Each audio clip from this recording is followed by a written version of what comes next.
Kilalang birador ng aswang ang matandang si Elmer. Binata pa lamang siya ay gawain niya na ito. Dahil sa kanyang pagiging birador, mainit siya sa mata ng mga aswang. Walang kapayapaan ang kanyang buhay. Pero mula nang dumating sa buhay niya ang batang si Nonoy, tila nagbago ang kanyang buhay. Nagsimula na siyang matakot mamatay. At dahil dito, sinamantala ng mga aswang ang pagiging mahina ng kanyang moral. Muntikan na siyang mamatay. Buti na lamang ay iniligtas siya ni Nonoy. Ang batang hindi niya alam ay isa palang aswang. Nang malaman niyang aswang ang bata, matutuliro siya. Hindi niya alam kung ano ang uunahin niya. Ang prinsipyo ba niya o ang kanyang pagiging ama kay Nonoy? Ano nga kaya ang pipiliin ni Elmer? Mas mangingibabaw nga kaya ang pagmamahal niya o handa siyang kalimutan ng pinagsamahan nila ng bata para lang sa kanyang nag-iisang misyon na ubusin ang mga aswang? Ano nga kaya ang mangyayari? Ang mga kasagutan ay abangan lamang dito lang sa nag-iisang tambayan, ang mga kwento ni Ka Banong. Matapang, matatag at brutal. Ito ang pinakaperpektong paglalarawan sa matandang si Elmer. Kilala siya sa buong probinsya na notoryo sa pagpaslang ng mga aswang. Kahit ang mga kapwa niya tao natatakot din sa kanya. Mas delikado pa sa mamamatay tao ang turing sa kanya ng lahat. Talaga namang iginagalang siya.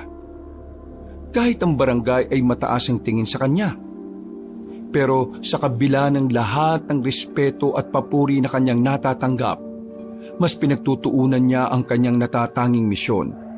Yun ay ang burahin sa mundong ibabaw ang mga tinuturing niyang salot sa lipunan. Ang mga nilalang na kung tawagin ay aswang. Masasabi ko matapang ka dahil kahit na alam mong buhay pa ako, naglakas loob ka magpakita. Nung gabing yun, katatapos lampas langin ni Mang Elmer ang isang aswang na nagpumilit makapasok sa barangay Magtibay. Hinugot niya ng malakas ang espadang nakabaon noon sa nilalang. Pagkatapos ay itinusok niya yon sa lupa at dumukot ng sigarilyo. Napayosin na lamang ang matandang birador dahil medyo pinahirapan siya ng kinalaban niya. Nang makita niyang humihinga pa ang aswang, muli niya itong tinarakan ng espada sa dibdib. Sa pagkakataong yon, ay tuluyan ng nalagutan ng hininga ang nilalang. Malas mo. Sa dami ng pwedeng makaharap mo ako pa talaga. Pasensya ka na. Hindi uso sa akin ang second chance Mga tangang tao lang ang nagbibigay ng pangalawang pagkakataon. Ibinalik na ni Mang Elmer ang espada sa kanyang lagayan. Sinilaban niya ang katawan ng aswang at saka pinanood ang unti-unting paglamon ng apoy sa bangkay. Matapos yon, ay umalis na lang siya nang parang wala lang nangyari. Ganito ang buhay ni Mang Elmer. Naging parte na ng kanyang sistema ang makapatay ng aswang. Parang hindi kumpleto ang isang linggo niya kapag wala siyang dinadali. Nang makalabas na siya sa kagubatan, dumiretso siya sa paborito niyang kinakainan ng pansit. 9:00 na. Pagdating niya roon, magsasarado na ang pansitan. Pero dahil kinatatakutan siya ng mga tao, agad na lumapit sa kanya ang isa sa mga nagbabantay roon. Pansit na kakaunti lang ang gulay ha. At saka yung gusto ko yung mamasa-masa. Mang Elmer, kasi magsasarado na kami at saka wala na kasi. Kilala mo ba ako? Ha? Opo, kayo po si Mang Elmer. Alam mong ako ang nagliligtas sa barangay na ito laban sa mga aswang, di ba? Opo. Kaya gawan mo ng paraan. Gusto kong kumain ng pansit ngayon. Pero kilala mo ako. Hindi ako pumapatay ng tao. Pero nambubugbog ako. Lalo na kapag gutom ako. Nang ilapag ni Mang Elmer ang espada niya sa mahabang lamesa, takot na kumilos ang binatang si Igan. Napilitan na itong ilabas sa mga imbak nila kahit na kinabukasan pa dapat yon gagamitin. Habang naghihintay sa pansit na niluluto, nadaanan siya ng kapitan ng barangay Magtibay, si Aling Bulet. Kasama ng matandang babae ang mga tanod nito. Rumuronda kasi ang mga yon sa gabi para manghuli rin ng mga aswang. Magandang gabi sa iyo, Kapitana. Mukhang gumaganda ka yata ngayon, ha? Hoy, wag mo akong binobola, Elmer. Ano na naman ang ginagawa mo? Nananakot ka na naman ba ng mga tao rito para lang pakainin ka? Nananakot, pero magbabayad naman ako. Padabog na inilapag na matandang lalaki ang pera sa lamesa. Ngumisi ito sa kapitana. O, kita mo, magbabayad naman ako eh. No, may pambayad ako. Pero nang-iistorbo ka ng mga dapat nagpapahinga na. Kailan mo mababawasan na kaangasan mo, ha? Hindi porke tinutulungan mo ang barangay na to na labanan ng mga aswang dapat palagi ka na lang nasusunod. Oo, kalma lang, Kapitana. Hindi ka naman siguro tumigil dito para lang awayin ako, di ba? Ayusin mo ang pakikitungo mo sa mga tao. Huwag mo silang protektahan kung aabusuhin mo lang din sila. Naglakad na palayo ang kapitanang si Bulet. Napangangan na lamang si Elmer. Kumakamot na lamang siya ng ulo. Sa tagal na kasi nilang magkaibigan ni Aling Bulet, kilala na niya ang ugali nito. Parang nagsisilbing nakatatandang kapatid niya yon na laging naninermon sa kanya.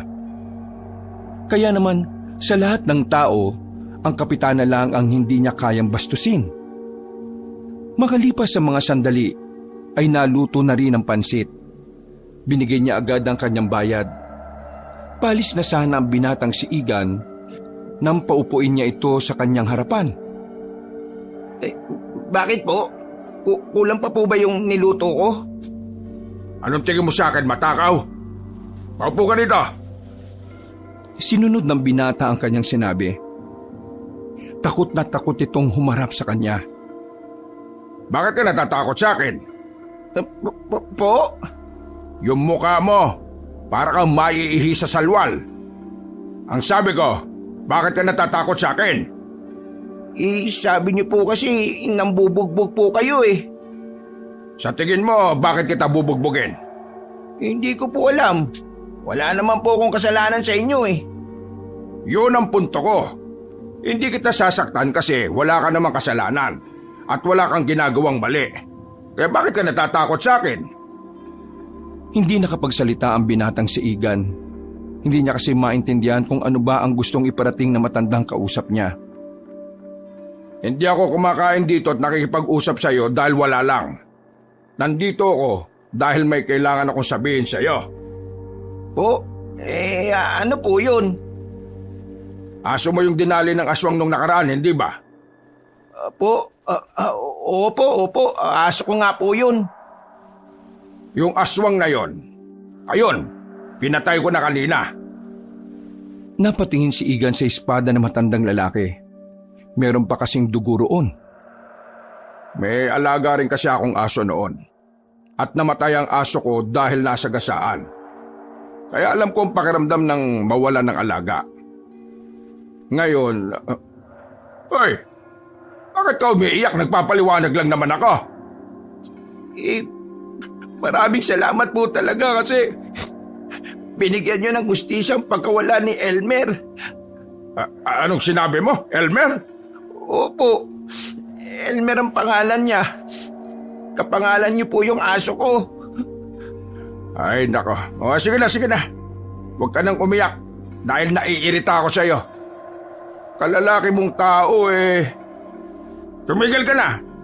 Umiiyak ka pa dyan, baka masikmuraan pa kita dyan Mang Elmer, hindi ka naman po pala masama sira ulo ka pala Kailan ba ako naging masama? Sa sobrang takot kasi sa inyo ng mga tao rito, iniisip nila na masama kang tao, na ginagamit mo lang ang pagiging manunugis at birador mo para may dahilan kang mang-abuso dito. Hoy, wala akong inaabusong tao Mga chismosa lang nagpapakalat niyan.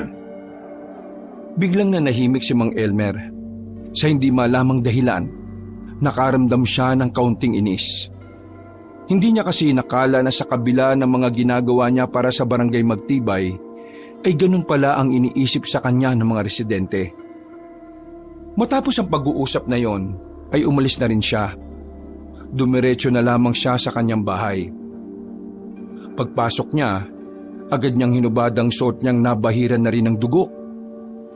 Napatingin agad siya sa dingding kung saan nakadikit doon ang larawan ng kanyang dalawang kapatid. Ang kanyang kuya at ate na nasawi sa pag-atake ng mga aswang noong bata pa sila. Isang malalim na paghinga ang kanyang ginawa. Napapailing na lamang siya kapag naaalala kung papaanong pinaslang ng mga nilalang ang kanyang dalawang kapatid. Nagsarado na naman ang kanyang kamao. Muli, nabuhay na naman ang kanyang galit. Kuya, ate, pinapangako ko sa inyo, hanggat nabubuhay ako, hindi ko sila titigilan. Isasara na sana ni Mang Elmer ang pintuan nang maramdaman niyang tila merong tao sa bakuran niya.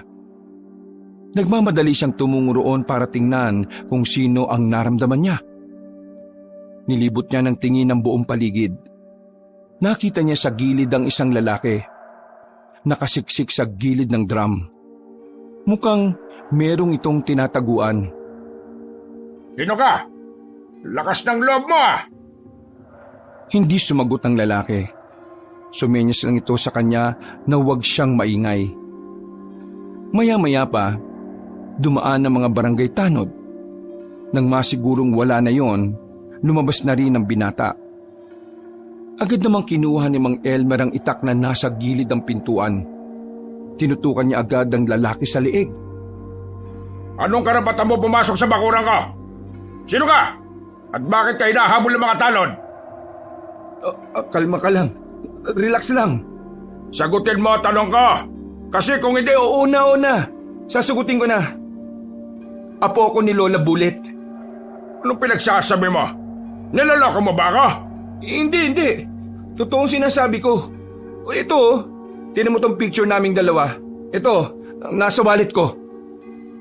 Pinakita pa ng binata ang larawan nila na matandang babae. At dahil doon, ibinaba na rin ni Mang Elmer ang itak. Apo ko ng kapitana rito. Kaya lang naman ako inahabol ng mga yun Kasi ang sabi ni Lola, ipapabugbog niya ako sa mga tanod kapag hindi ko tinapos ang pag-aaral ko. Ayaw ko na kasi talagang mag-aaral Gusto ko na magtrabaho para magkaroon ako ng sarili kong... Kilala mo ba kung sino ako? Hindi. Sino ka ba? Tinulak ni Mang Elmer ang binata. Tumumbay ito sa lupa pero agad din namang tumayo ng dahil sa inis. Ano ba problema mo? Nagpapakilala naman ako Lumayas ka rito! Wala akong panahon sa mga taong walang kwenta! Kung makapagsalita to, kala mo kilala niya ako Sakit ka ng ulo ni Bullet. Tingin mo matutuwa ako sa iyo? Ano naman sa iyo kung sakit ako sa ulo niya? Apektado ka ba? Biglang hinataw ni Mang Elmer ang itak sa leeg ng binata. Pero ang buhok lang ang pinatamaan ng matandang lalaki. Nanlalaki ang mga mata ni Lorenzo ng mga sandaling yon. Bakas na bakas sa kanyang mukha ang kaba at takot. Ako ang berador ng aswang dito sa probinsyang ito. Kung ang mga aswang na mas delikado pa sa iyo kaya kong patayin. Kaya ko rin gawin niya sa iyo. Lalo na sinabi mo pa sa akin na walang halaga ang buhay mo. Wala naman ako sinabing ganun. Grabe naman to Mona, alis na ako. Nakitago lang ako Kumakamot pa sa ulo ang binata nang lumabas na ito ng bakuran na matanda. Amat, siraulong tao to Pumasok na lang ulit si Mang Elmer sa loob ng bahay niya. Naiga na lamang ito at agad din namang nakatulog. Kinabukasan, paggising niya, panibagong problema na naman ang bumungad sa kanya. Sinundo kasi siya ng mga tanod sa bahay niya. Pagdating niya ng barangay hall, nalaman niyang may inatake na naman pala ang mga aswang. Buti na lamang ay hindi namatay ang mga biktima. Hindi ba talaga mauubos ang mga aswang na yan, Elmer? Hindi sila mauubos hanggat hindi ko pa nakikita ang kuta nila. Bakit ba kasi hindi mo pa nakikita? Kasi mahirap silang makita. Ano akala mo sa kanila? Mag-alagala lang kung saan-saan. Nagtatago rin ang mga yan, bulet. Nitong ang mga susunod na mga araw baka mas dumami pa ang mga aswang na makikita sa probinsyang ito. Kaya kung ako sa'yo, makipag-ugnayan ka na sa iba pang kapitan. Tingin ko idadamay nila ang mga tao sa ibang baryo para gantihan ako. O sige, gagawin ko yan. Pero, ikaw ba? Nangangailangan ka ba ng makakasama sa paghahanap sa mga aswang na yan? Kaya ko naman mag-isa. Hindi. Dapat may kasama ka. Kaya ko nga. Matanda ka na, Elmer. Hindi sa lahat ng oras madadaan sa angas. Ipapasama ko sa iyo ang apo kong si Raulo para naman may magawa siyang maganda sa buhay niya. Biglang naalala ni Mang Elmer ang binatang nakausap niya. Naiisip niya palang nakasama niya yon ay parang sumasakit na kagad ang ulo niya. Sigurado ka bang apo mo yung isasama mo sa akin? Si Raulo yun Ikaw nang bahalang magdisiplina.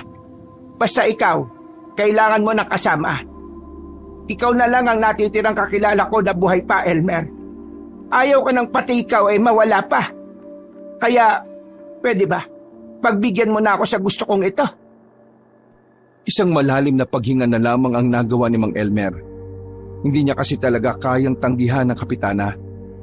Sa isip-isip din niya kasi, kailangan niya rin talaga ng alalay. Minsan kasi, nararamdaman na rin niya tila bumabagal na rin siya. Okay, sige.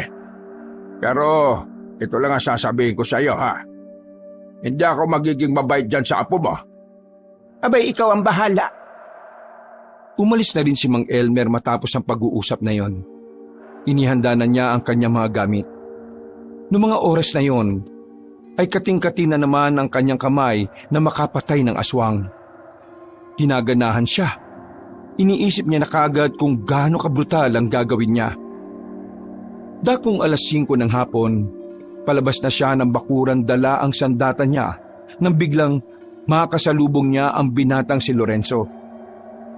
Ang sabi ni Lola, sumama raw ako sa inyo. Pasamahin mo na ako. Sabi niya kasi, kapag sumama raw ako sa inyo, papayagan niya na akong hindi mag-aral. May visit naman buhay to. Bakit ngayon kagad? Bay, hindi ko alam. Nag-usap na kayo, di ba? Ay nako, dapat talaga di na ako pumayag Magkakaroon pa ako ng pabigat. Papangako ko sa inyo na hindi ako magiging pabigat. At saka, mga aswang lang naman ang kakalabanin natin Easy-easy lang yan. Takot naman ng mga yan sa tao Napangisi na lamang si Mang Elmer.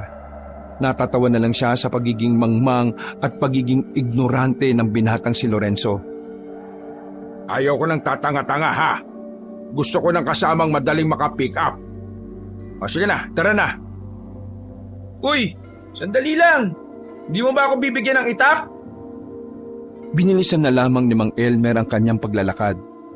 Noong mga sandaling yon, hindi niya iniintindi si Lorenzo. Nakatuon lamang ang atensyon niya sa kailangan niyang gawin. At yun ay ang hanapin ng mga aswang na gumagala sa kagubatan. Nasaan ang mga aswang? Manahimik ka nga muna, pwede. Ang ingay mo Nakasilip sila noon sa malaking bato sa ilog. Pinakikiramdaman ni Mang Elmer ang paligid. Mga ilang sandali lang, sa halip na aswang ang makita nila, isang batang umiiyak ang nakita nilang tumatakbo papalapit sa kanila. Buisit! Bakit may bata rito? Uy, bata dito! Ari! Tanga! Tinawag mo pa! Magsasama ka pa ng pabigat! Nang makalapit na sa kanila ang bata, merong yung itinuturo. Iyak ito ng iyak, nanginginig sa takot. Tulong! Tulungan niyo po ko! May nakita akong aswang doon! May kinakain silang tao! Sigurado ka bang aswang ang nakita mo? Opo, aswang po yun. Kawawa yung babae. Kinain nila. Tumayo si Mang Elmer sa kanyang pwesto at saka tinutukan ng itakang bata. Mas lalo namang umiyak ang batang lalaki dahil doon. Uy, anong ginagawa niyo? Bakit yung tinututukan ng itak yung batang yan? Buwang ka ba? Hindi tayo nakakasigurado kung totoo sinasabi nito. Baka mamaya isa itong aswang at patibong lang yung sinasabi niya. Ibaba nyo yan. Tingnan nyo, takot na takot na yung bata, oh. Magkakaganyan ba yan kung aswang yan? Ibaba nyo na nga yan. Sa pilitang inalis ni Lorenzo ang itak ng matanda, nilapitan ni Lorenzo ang bata at saka kinausap. Ituro mo sa amin kung saan mo nakita yung sinasabi mo. Opo, ituturo ko po talaga sa inyo. Sumunod po kayo sa akin. Wala nang nagawa pa matandang si Elmer kundi ang sumunod na lang din sa dalawa. Mga ilang sandali lang, nakarating na rin sila sa sinasabi ng bata. Pero huli na ang lahat. Wala nang buhay ang biktima. Lasog-lasog na ang katawan nito. Kung naniwala kasi kagad tayo, edi sana naabutan pa natin buhay tong biktima. Kayo kasi. Ay, manahimik ka ha. Wala kang alam. Baka ikaw ang patay ko dyan Hindi ko kasalanan na namatay ang taong yan. At isa pa, hindi ko rin naman agad pwedeng pagkatiwalaan ng batang yan. Paano kung aswang pala ang batang yan at patibong nga lang ang lahat? May babalik mo ba ang lahat kapag namatay na tayo? Ikaw ngang binata ka. Gamitin mo nga yung katiting mong utak ha. Hindi yan disenyo lang. Napatamimi na lamang si Lorenzo noong mga sandaling yon. Hindi na lang din niya kinontra pa ang sinasabi ni Mang Elmer. Nagkaroon na kasi siya ng ideya kung anong klase ng tao ang matanda. Alam na niyang hindi talaga marunong maawa sa mga tanga si Mang Elmer. Hoy, ikaw bata, anong pangalan mo? At bakit ka nandito sa kagubatan, ha? Nonoy po ang pangalan ko. Kaya po ako nandito sa kagubatan kasi nanguhuli po ko ng gagamba. Yung mga kasama ko pong bata, hindi ko po alam kung ano na yung nangyari sa kanila Nagiwaiwalay po kami. Alam mo ba kung saan ka nakatira? Umuwi ka na lang sa inyo.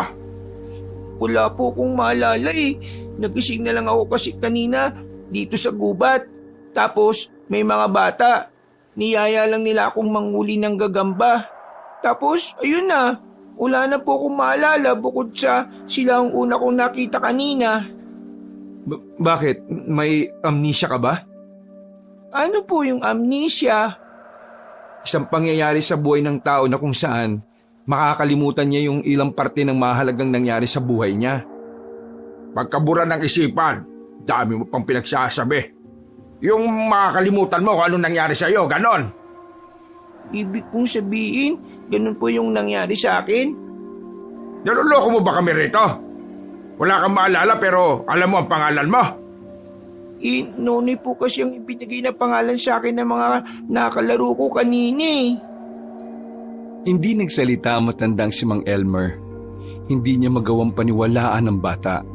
Pero hindi niya rin naman magawang husgahan ito. Wala naman kasi siyang nararamdaman kay Nonoy na kakaiba. Sa paningin niya, pangkaraniwang bata lang ito.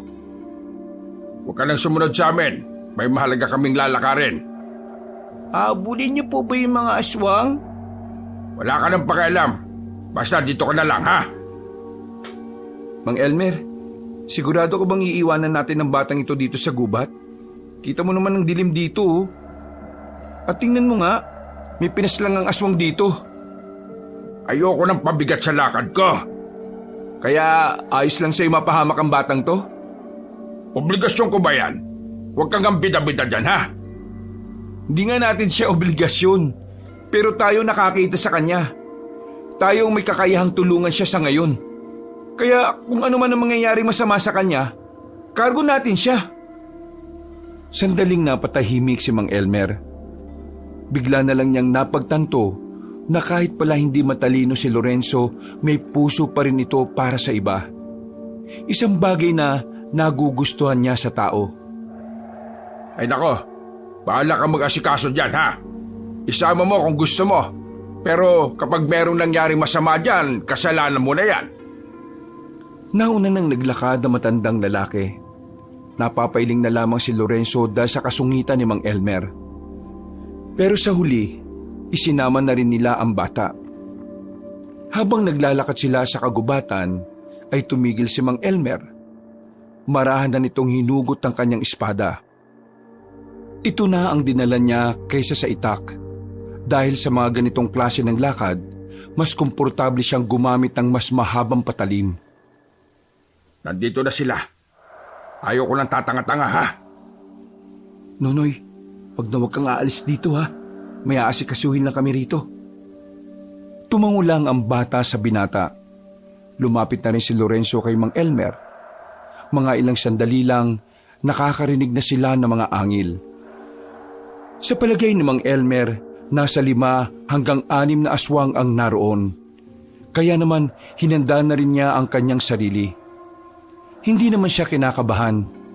Napapayosi pa nga siya na parang walang haharaping kalaban.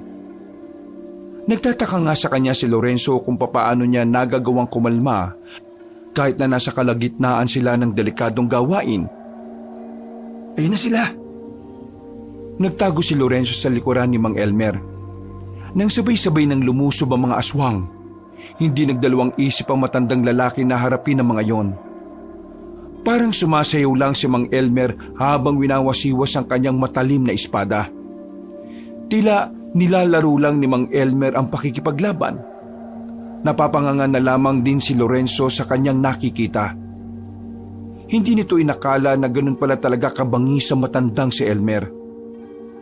Wala pang 5 minuto, bagsak na ang mga aswang. Pero lahat ng yun ay humihinga pa. O ano? Napanganga ka, no? Hindi yan kayang gawin ng mga katulad mong duwag.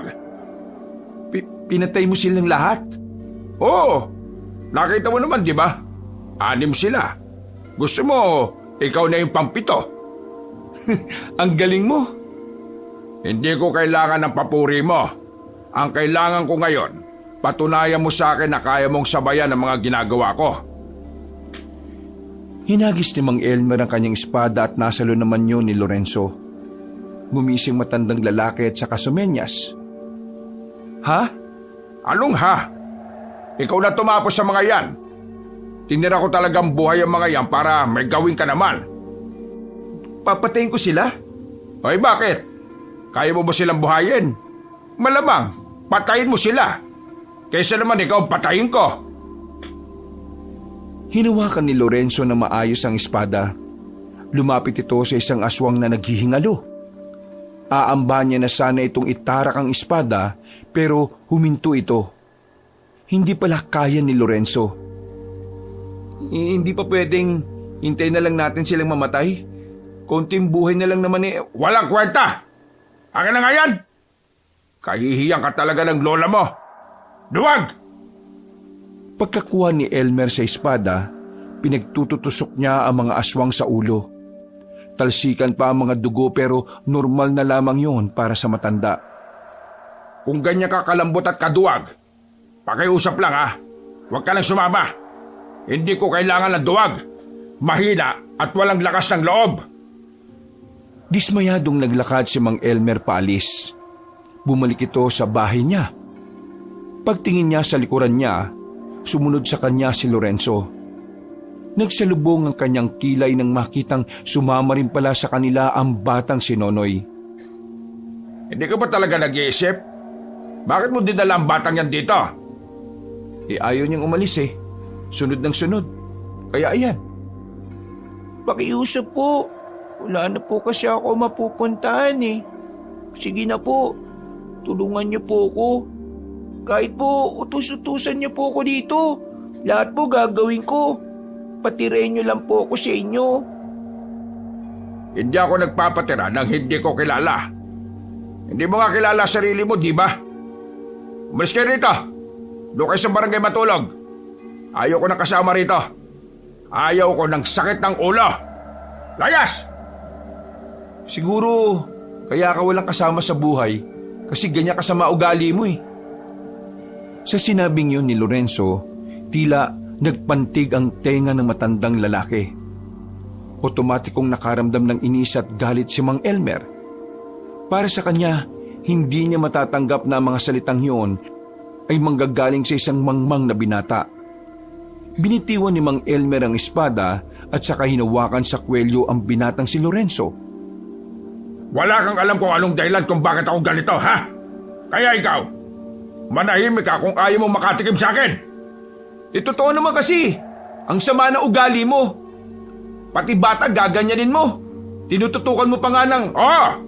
Masama ugali ko. At kahit kailan, hindi mo mababago yon. Hindi yun mababago ng isang kagaya mong walang ibang alam kung hindi maging problema sa iba. Umalis na kayo! Bago ko pa ba kalimutan na apo ka ng kaibigan ko? Bintiwan na ni Mang Elmer ang kwelyo ng binata. Papasok na sana matandang lalaki pero nagsalita pa ulit si Lorenzo. Kahit mangmang ako, hindi ako kagaya mo na walang ibang inisip kundi ang sarili lang. Hindi na napigilan pa ni Mang Elmer ang kanyang sarili. Sinuntok na niya sa mukha ang binata. Nagulat si Lorenzo ng mga sandaling yun. Kahit kasi matanda na, malakas pa rin ang suntok na matandang lalaki. Para siyang sinuntok ng boksingero. Wala kang karapatan na magsalita sa akin ng ganyan dahil una sa lahat, wala kang alam kung ano ang pinagmulan ko. Ipis ka lang sa paningin ko. Kaya kahit na ano sabihin mo, kahit kailan, hindi magiging mahalaga sa akin. Inutil! Akala ni Lorenzo ay tapos na si Mang Elmer. Pero hinila na matanda ang kwelyo niya at sapilitang itinayo. Pinagsasasapak siya nito sa muka. Paulit-ulit siyang bumabagsak pero paulit-ulit din siyang itinatayo ni Mang Elmer. Tama na po yan. Huwag na po kayong mag-away. Kailangan mo maturuan ng leksyon para matuto kang gumalang, ha? Nang nakaiga na sa lupa ang binata, pinagsisisipa siya ni Mang Elmer. Naawat lang ito na mapadaan ng mga tanod kasama ang kapitana. Ano nangyayari? Bakit mo binubugbog ang apo ka? Napakasira ulo. Walang modo. Bastos. Ilayo mo sa akin yung apo mo. Baka ito ang unang pagkakataon na makapatay ako ng tao. Lorenzo, ano bang ginawa mo?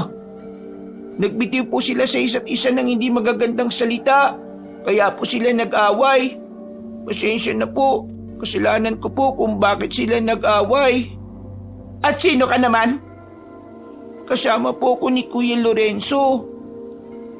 Nang makabangon na si Lorenzo, muntikan pa ito matumba. Buti na lang ay inalalayan ito agad ng mga tanod. Totoo naman ang sinabi ko eh. Masama ang ugali mo. Manahimik ka na lang.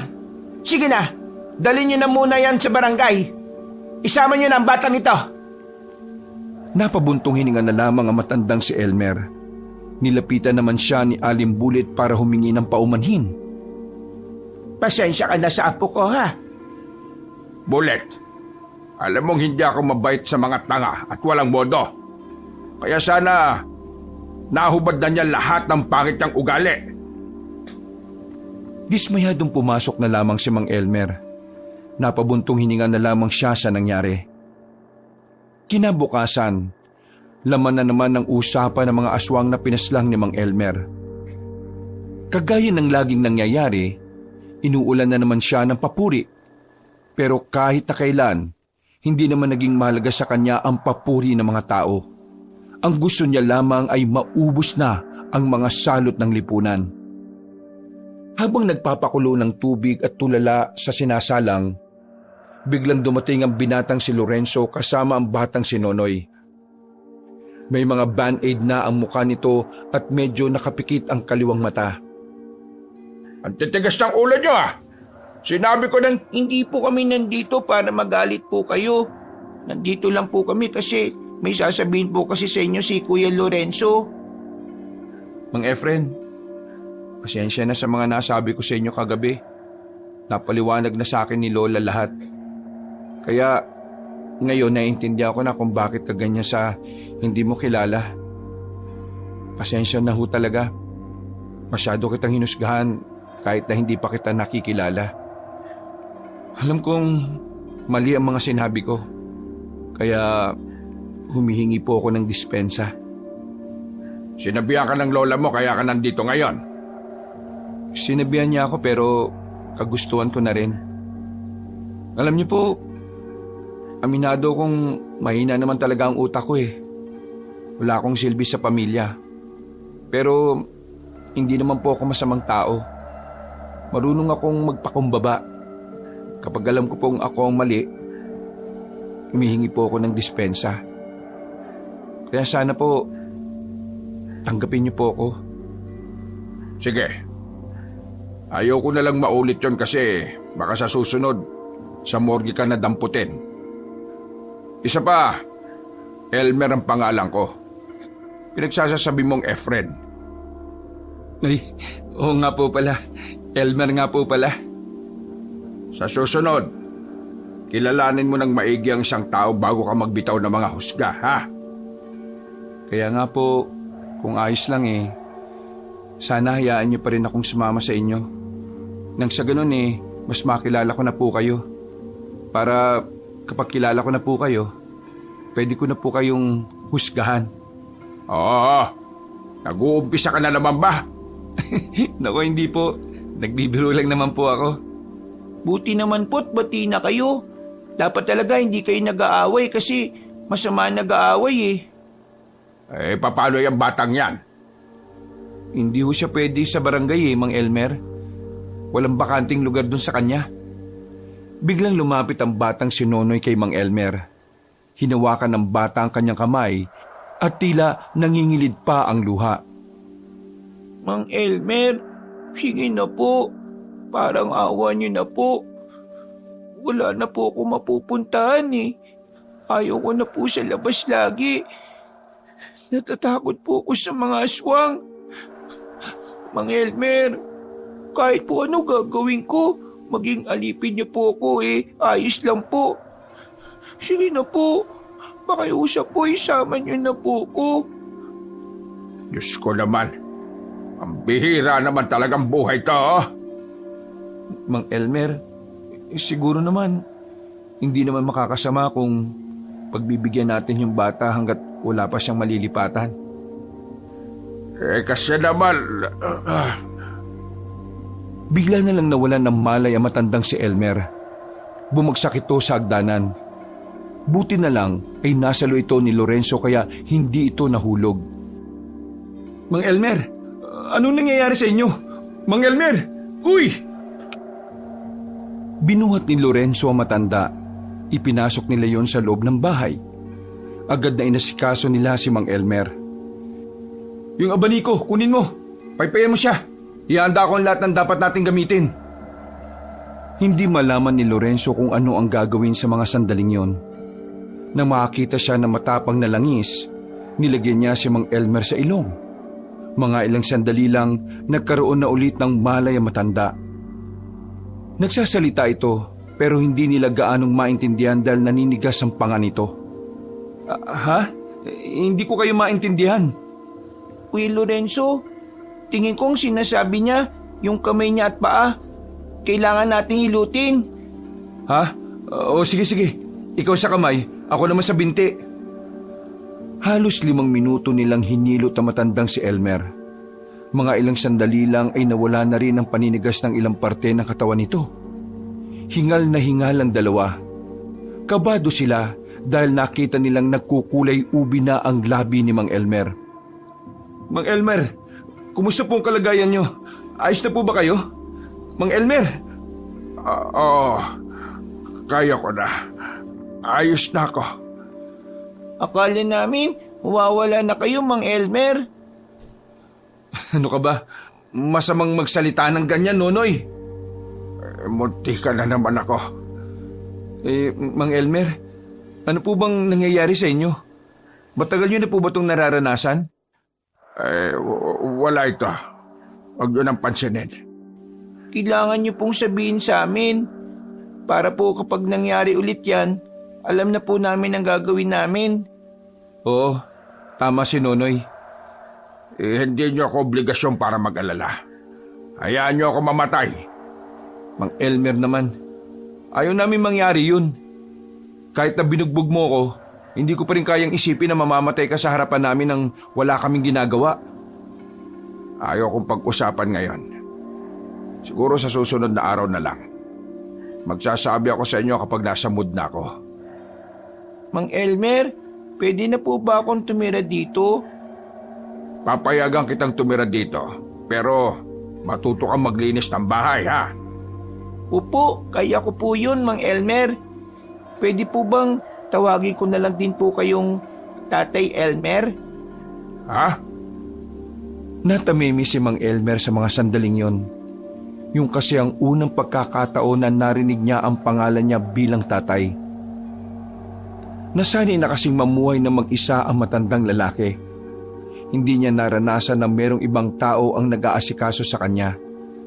Kaya naman, naninibago siya sa mga nangyayari. Aminado naman si Mang Elmer na may parte ng puso niya na nagugustuhan ng ginawa ng dalawa. Malaki ang pasasalamat niya kay Lorenzo at Nonoy. Dahil kung hindi dahil sa dalawa, baka hindi na niya nasilayan pa ang susunod na bukas. Hindi na namalayan ni Mang Elmer na pumayag na lang siya sa gusto ng bata. Pinatira niya ito sa bahay niya. Kasama na rin si Lorenzo. Nagtataka nga sa kanya si Aling Bulet kasi hindi inakala ng kapitana na madaling papayag si Mang Elmer na kupkupin ng dalawa. Lumipas ang 1 buwan. Naging parte na ng sistema ni Mang Elmer ang presensya ni Lorenzo at Nonoy. Tila hindi kumpleto ang araw niya kapag mag-isa lang siyang nasa hapagkainan. Tila nahati na rin ang kanyang atensyon. Kung dati ay nakatuon lang ang utak niya sa mga aswang, ngayon ay nakatuon na rin ang utak niya sa bahay niya. Dahil mula na magkaroon siya ng kasama, palagi na niyang iniisip kung saan siya kukuha ng kakainin nila. Sa loob ng 1 buwan, malaki na ang pinagbago ng matandang lalaki. Bagay na kahit papaano, gusto rin naman ni Mang Elmer. Oh, nasan na naman yung batang yon? Baka ho nandyan lang po sa labas, naglalaro. Eh anong oras na oh? Hindi ba siya nagugutom? Tapos kapag nagkasakit, iiyak-iyak at ayaw uminom ng gamot. Sira ulo talagang bata yun, oh. Lingid sa kaalaman ng lahat, may espesyal na lugar ang mga bata sa puso ni Mang Elmer. Kaya naman, nang dumating sa buhay niya si Nonoy, hindi niya na namalaya na unti-unti na pala siyang nagpapakaama. Nag-aalala siya sa kapakanan at kalusugan ng bata.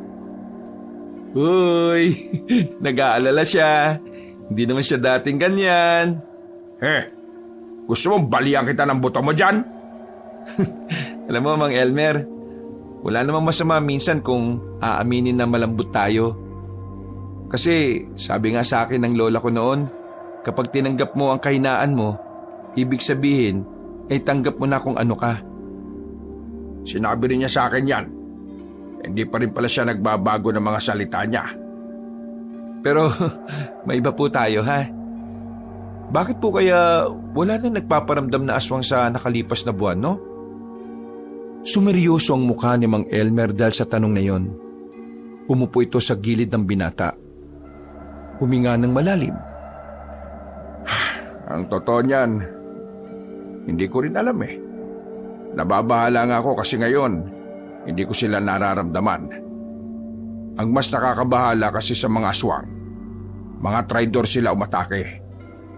Hindi sila magpaparamdam tapos kugulatin ka na lang.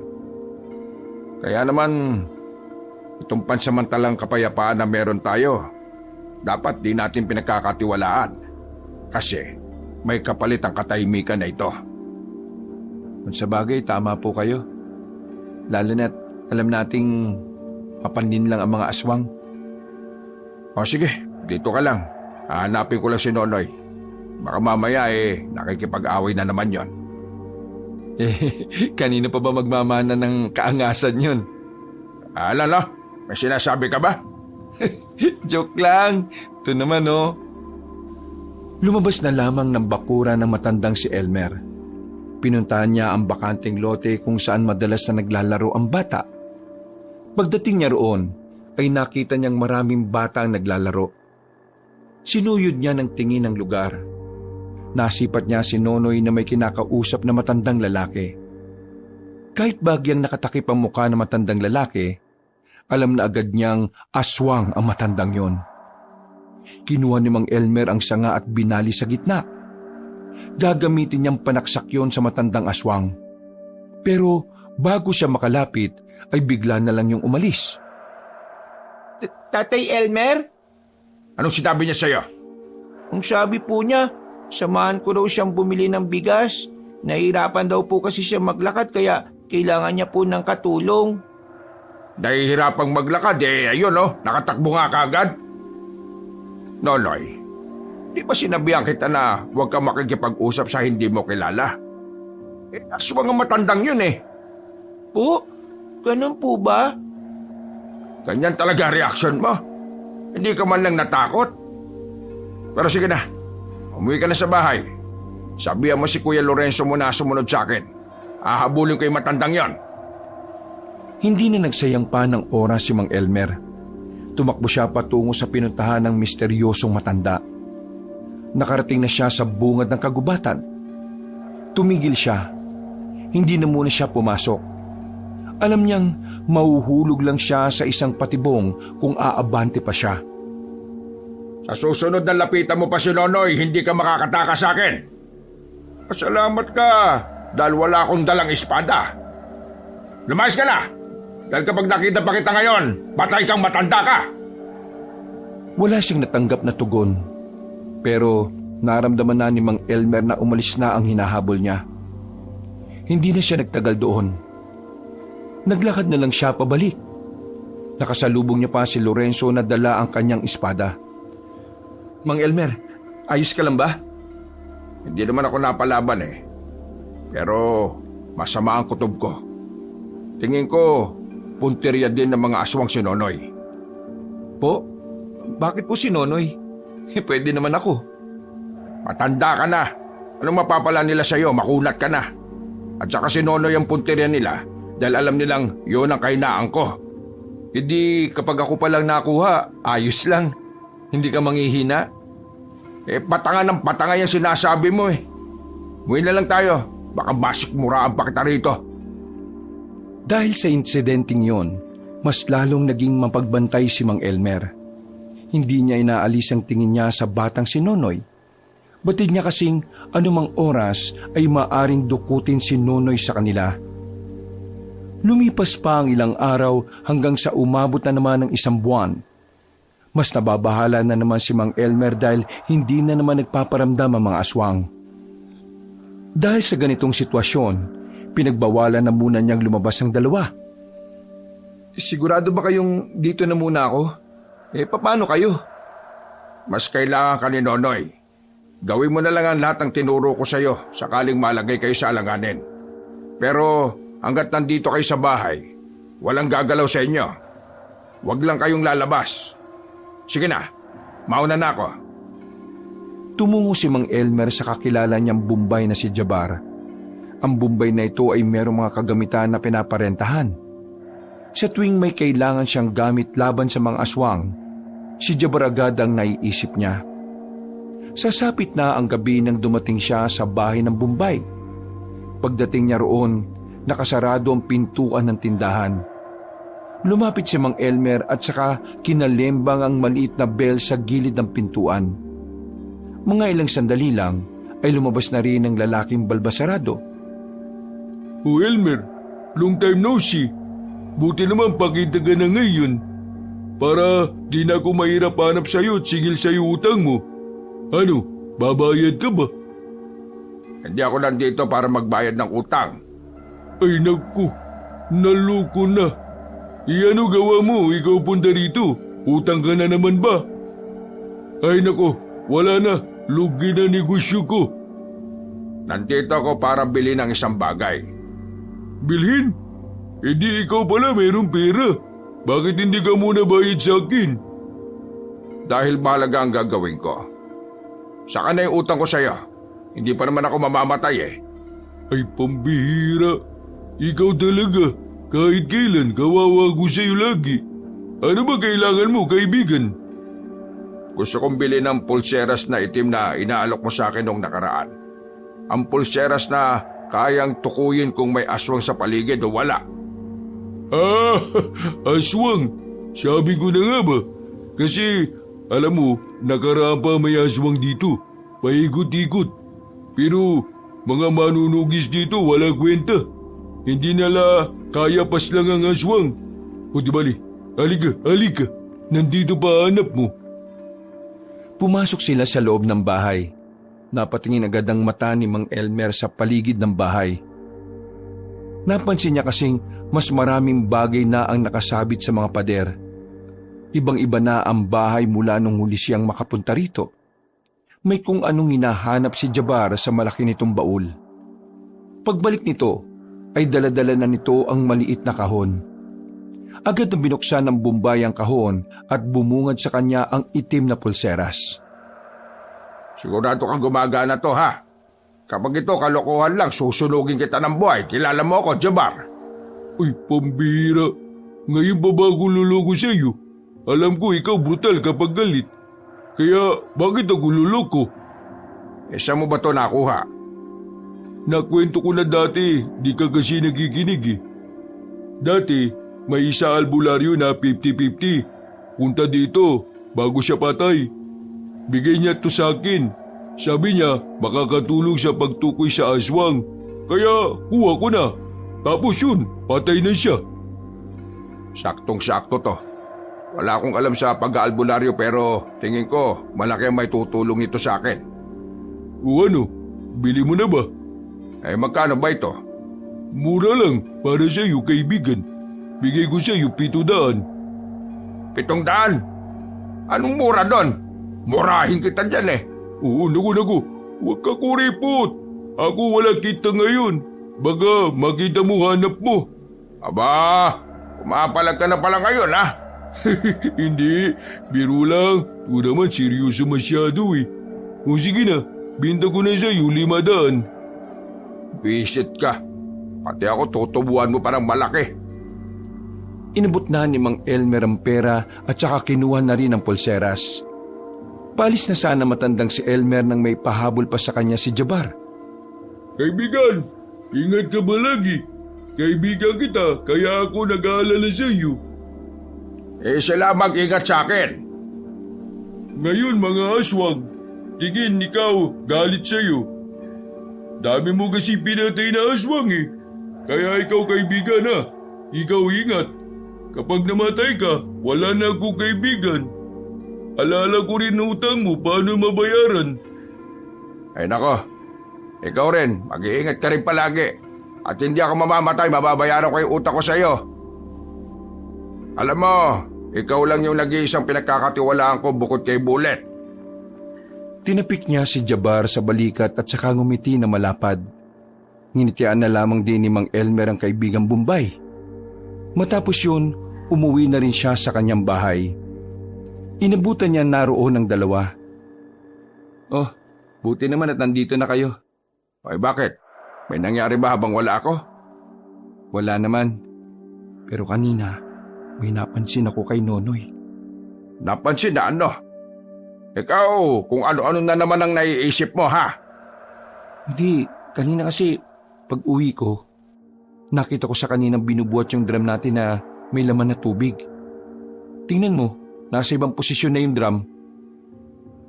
Napalingon na matandang si Elmer sa kinaroroonan ng drum. Nakumpirma niyang wala na sa dating forma ang drum. Pero hindi magawang paniwalaan ni Mang Elmer ang sinabi ni Lorenzo. Sa liit kasi ng batang si Nonoy, napakalabong mabuhat ng bata ang ganoong kalaking drum. Sabog ka ba, Lorenzo? Ano pinagsasabi mo? Ang liit-liit lang ni Nonoy paano niya mabubuhat ang drum na may laman na tubig? Yun nga po ang punto ko. Paano niya nabuhat yung drum na may lamang tubig? Kasi kitang-kita ng dalawang mata ko eh. Hindi ako gumagawa ng kwento. Tapos, eto pa meron pa.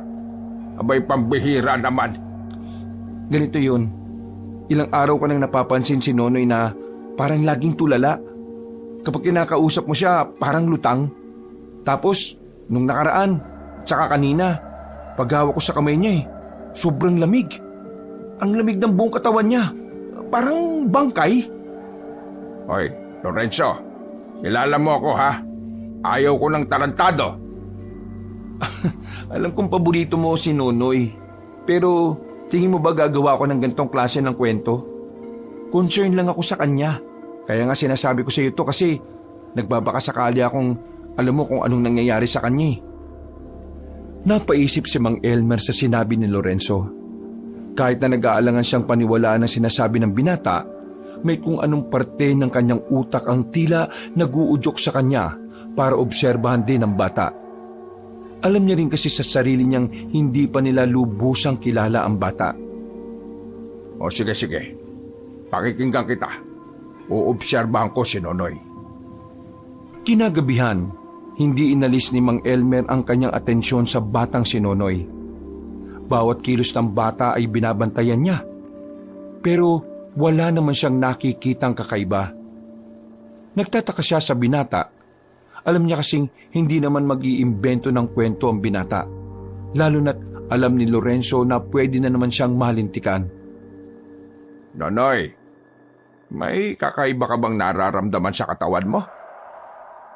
Kakaibang nararamdaman? Wala naman po. Bakit po? Wala naman. Inaalam ko lang kung may sakit ka ba o wala. Kahapon po, malamig po ang katawan ko. Ganun po ba kapag walang lagnat? Malamig ang katawan mo? Paano malamig? Para po kasing lamig po ng tubig sa banga. Sa puntong ito, tuluyan ang nakumpirma ni Mang Elmer na totoo nga ang sinasabi ni Lorenzo sa kanya. Hindi niya sigurado kung ano ang nangyayari sa bata. Tatay Elmer, ayos lang po ba kayo? Oo.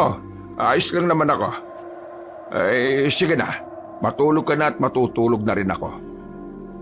Pumasok na lamang ang bata sa silid, habang silang dalawa naman ni Lorenzo ang magkasamang natulog sa sala. Habang nakahiga ay nakatingin siya sa kisame. Iniisip ni Mang Elmer ang batang si Nonoy. Habang tumatagal, mas lalo siyang nakakaroon ng interes na alamin kung ano ba talaga ang pinagmulan ng bata. Kung may alam lang sana siya sa pag-aalbularyo, madali na lang sana niyang matutukoy ang katauhan ni Nonoy. Pero isa lang naman siyang birador na ang alam ay pumatay lang ng pumatay ng aswang. Kakaisip ay nakaramdam na rin ng antok ang matandang si Elmer. Kinaumagahan, paglabas niya ng bahay, nagtataka siya dahil nakangiti agad ang mga tao sa kanya. Nakita niyang dumating din si Lorenzo na galing sa labas. May dala itong pandesal at kape. Mang Elmer, ang angas mo naman pala. Putok na naman ang pangalan mo. Buti, wala kang putok, no? Inilapag ng binata ang mga dala nito sa lamesa. Tuwang-tuwa itong umupo at saka nagdikwatro pa. Sikat ka pala talaga, no? Biruin nyo, pinatay nyo yung 10 aswang kahit mag-isa ka lang. Ano pinagsasabi mo, Lorenzo? Sus! Kunwari ka pa. Huwag ka na magpahambol, no? Hindi bagay sa'yo. Ay, hindi ako lumabas ng bahay kagabi, Natulog ako. Magkatabi tayo magdamag. Lo, talagang pahambol pa, oh. Hindi nga ako lumabas kagabi. Kaya hindi akong pumatay sa mga aswang na sinasabi mo. Hindi ko nga rin alam yan, Ha? Kung hindi ikaw, sino? Aba, hindi ko alam. Kinuha na ba ang mga bangkay ng aswang? Hindi pa po. Hinihintay pa nga ang susunog sa mga bangkay, Oh, saan kayo pupunta? Uy, sandali, sasama ako! Mabilis na naglakad ang matandang si Mang Elmer patungo sa kinalalagyan ng bangkay ng mga aswang. Nang makarating na sila roon, ay agad niyang sinuri ang mga yon. Pagtingin niya sa mga hiwa sa katawan, nagtataka siya dahil hindi yun hiwa na gawa ng kahit na anong patalim. May ilang parte din ng aswang ang nakabuka at halos lumabas na ang laman loob. O ano, nalaman niyo po ba kung sino may gawa niyan? Hindi isang albularyo. Hindi rin isang manunugis o antigero. Hindi tao may gawa nito. Ano po? Ibig niyong sabihin, ibang nilalang ang pumaslang sa mga aswang? Hindi ko alam kung tama ang hinala ko. Pero tingin ko, aswang din ang pumaslang sa mga aswang na ito. Po? Paano mangyayari yun? Di ba friends forever ang mga aswang? Nakita ko po ang pangyayari. Napalingon sila sa gilid ng marinigang tinig na yon ng binatang si Igan. Nakatayo ito sa gilid ng puno. Parang nahihiya. Hindi makatingin ng maayos. Natatakot kay Mang Elmer. Ano nakita mo? Nakita ko yung patayan sa pagitan ng mga aswang at ng nag-iisang aswang. Malakas yung isang aswang. Sobrang bilis. Teka. Paano kami maniniwala sa'yo? Paano mo makikita di ba lagi ka lang nasa karinderya? Naglalakad ako pauwi. Galing ako sa pinsan ko nang marinig ko mga nakakatakot na angil ng mga aswang. Sa takot ko, nagtago ako sa kagubatan. Hindi ko inaasahan na doon pala sila nakabang. Nakita ko sila. Grabe, nakakatakot. Para mga gutom na hayop sa gubat. Akala ko nga mamamatay na ako eh. Pero bigla na lang may dumating na isa pang aswang. Madilim kaya hindi ko mamukaan. Kahit man lang suot niya, hindi ko naaninag. Pero nakakasiguro ako na maliit ang nilalang na yun. Mas maliit sa mga aswang na kinalaban niya. Tingin ko parang batang aswang lang yun. Ano? Bata? Sigurado ka ba sa nakita mo? Hindi nga ako sigurado. Basta para siyang bata, maliit Mabuti niligtas niya ako. Pero hindi ko pa din alam kung bakit niya ako niligtas Lalong naguluhan ang utak ni Mang Elmer sa mga sandaling yon. Ito kasi ang unang pagkakataon na nakarinig siya ng ganoong kwento. Ang pagkakaalam niya rin kasi, malabong mag-away-away ang mga aswang. Hanggang sa makabalik na sila ng bahay. Balisa pa rin ang utak ni Mang Elmer. Sumasakit na ang ulo niya sa kakaisip. Nang magtanghalian na sila, magkakaharap na rin sila sa iisang lamesa. Tahimik lang ang batang si Nonoy. Ibang-iba ito kumpara sa mga nakaraang araw na parang laging masigla at makulit. Nonoy, malapit na magpasukan. Napag-usapan namin ni Mang Elmer na ipapasok ka na namin sa paaralan. Para naman mas ma-enjoy mo pa yung kabataan mo at may matutunan ka. Huwag mag-alala, tutulungan ka ni Lola sa pang-araw-araw na baon mo. Ako, marami pong salamat. Gusto ko din naman po kasing mag-aral Kaya nga dapat pagigihan mo kapag nag-aaral ka na ha. Teka, ano yan? Bakit may sugat ka sa kamay? Tsaka, ang lalim niya na. Maging si Mang Elmer ay nabahala rin nang makita ang braso ng bata na may hiwa. Hindi naman sobrang laki pero medyo malalim. Unang tingin pa lang ni Mang Elmer, alam na agad niyang ito ay isang kalmot. Ano po? Wala yan. Sumabit po ako sa alambre. Bakit parang hindi masakit? Di ka ba nasasaktan? Ayos ka lang ba? Ayos lang naman po. Hindi naman po ako nasaktan ng sobra. Habang nag-uusap ang dalawa, bumagal ang pagmuya ni Mang Elmer. Kinakabahan siya. Hindi niya kasi gusto ang pumapasok na hinala sa kanyang utak. Ayaw niyang isipin ang bagay na yon dahil ayaw rin naman niyang maging tama ang duda niya. Sa halos 2 buwan na nilang pagsasama sa bahay, mahal na niya ang batang si Nonoy. Kaya naman, nahihirapan siyang isipin ang batang si Nonoy ay maaaring isang aswang. Nonoy, may naalala ka na ba? Sa tanong na yun ay napatigil ang usapan ng dalawa. Nakita ni Mang Elmer na tila sumeryoso na rin ang mukha ni Nonoy. Naaalala po? Wala naman po. Tumango na lang si Mang Elmer, pero ang totoo, naghihinala na rin siya sa bata. Kung si Mang Elmer ang tatanungin, ayaw na niya ang nararamdaman niya.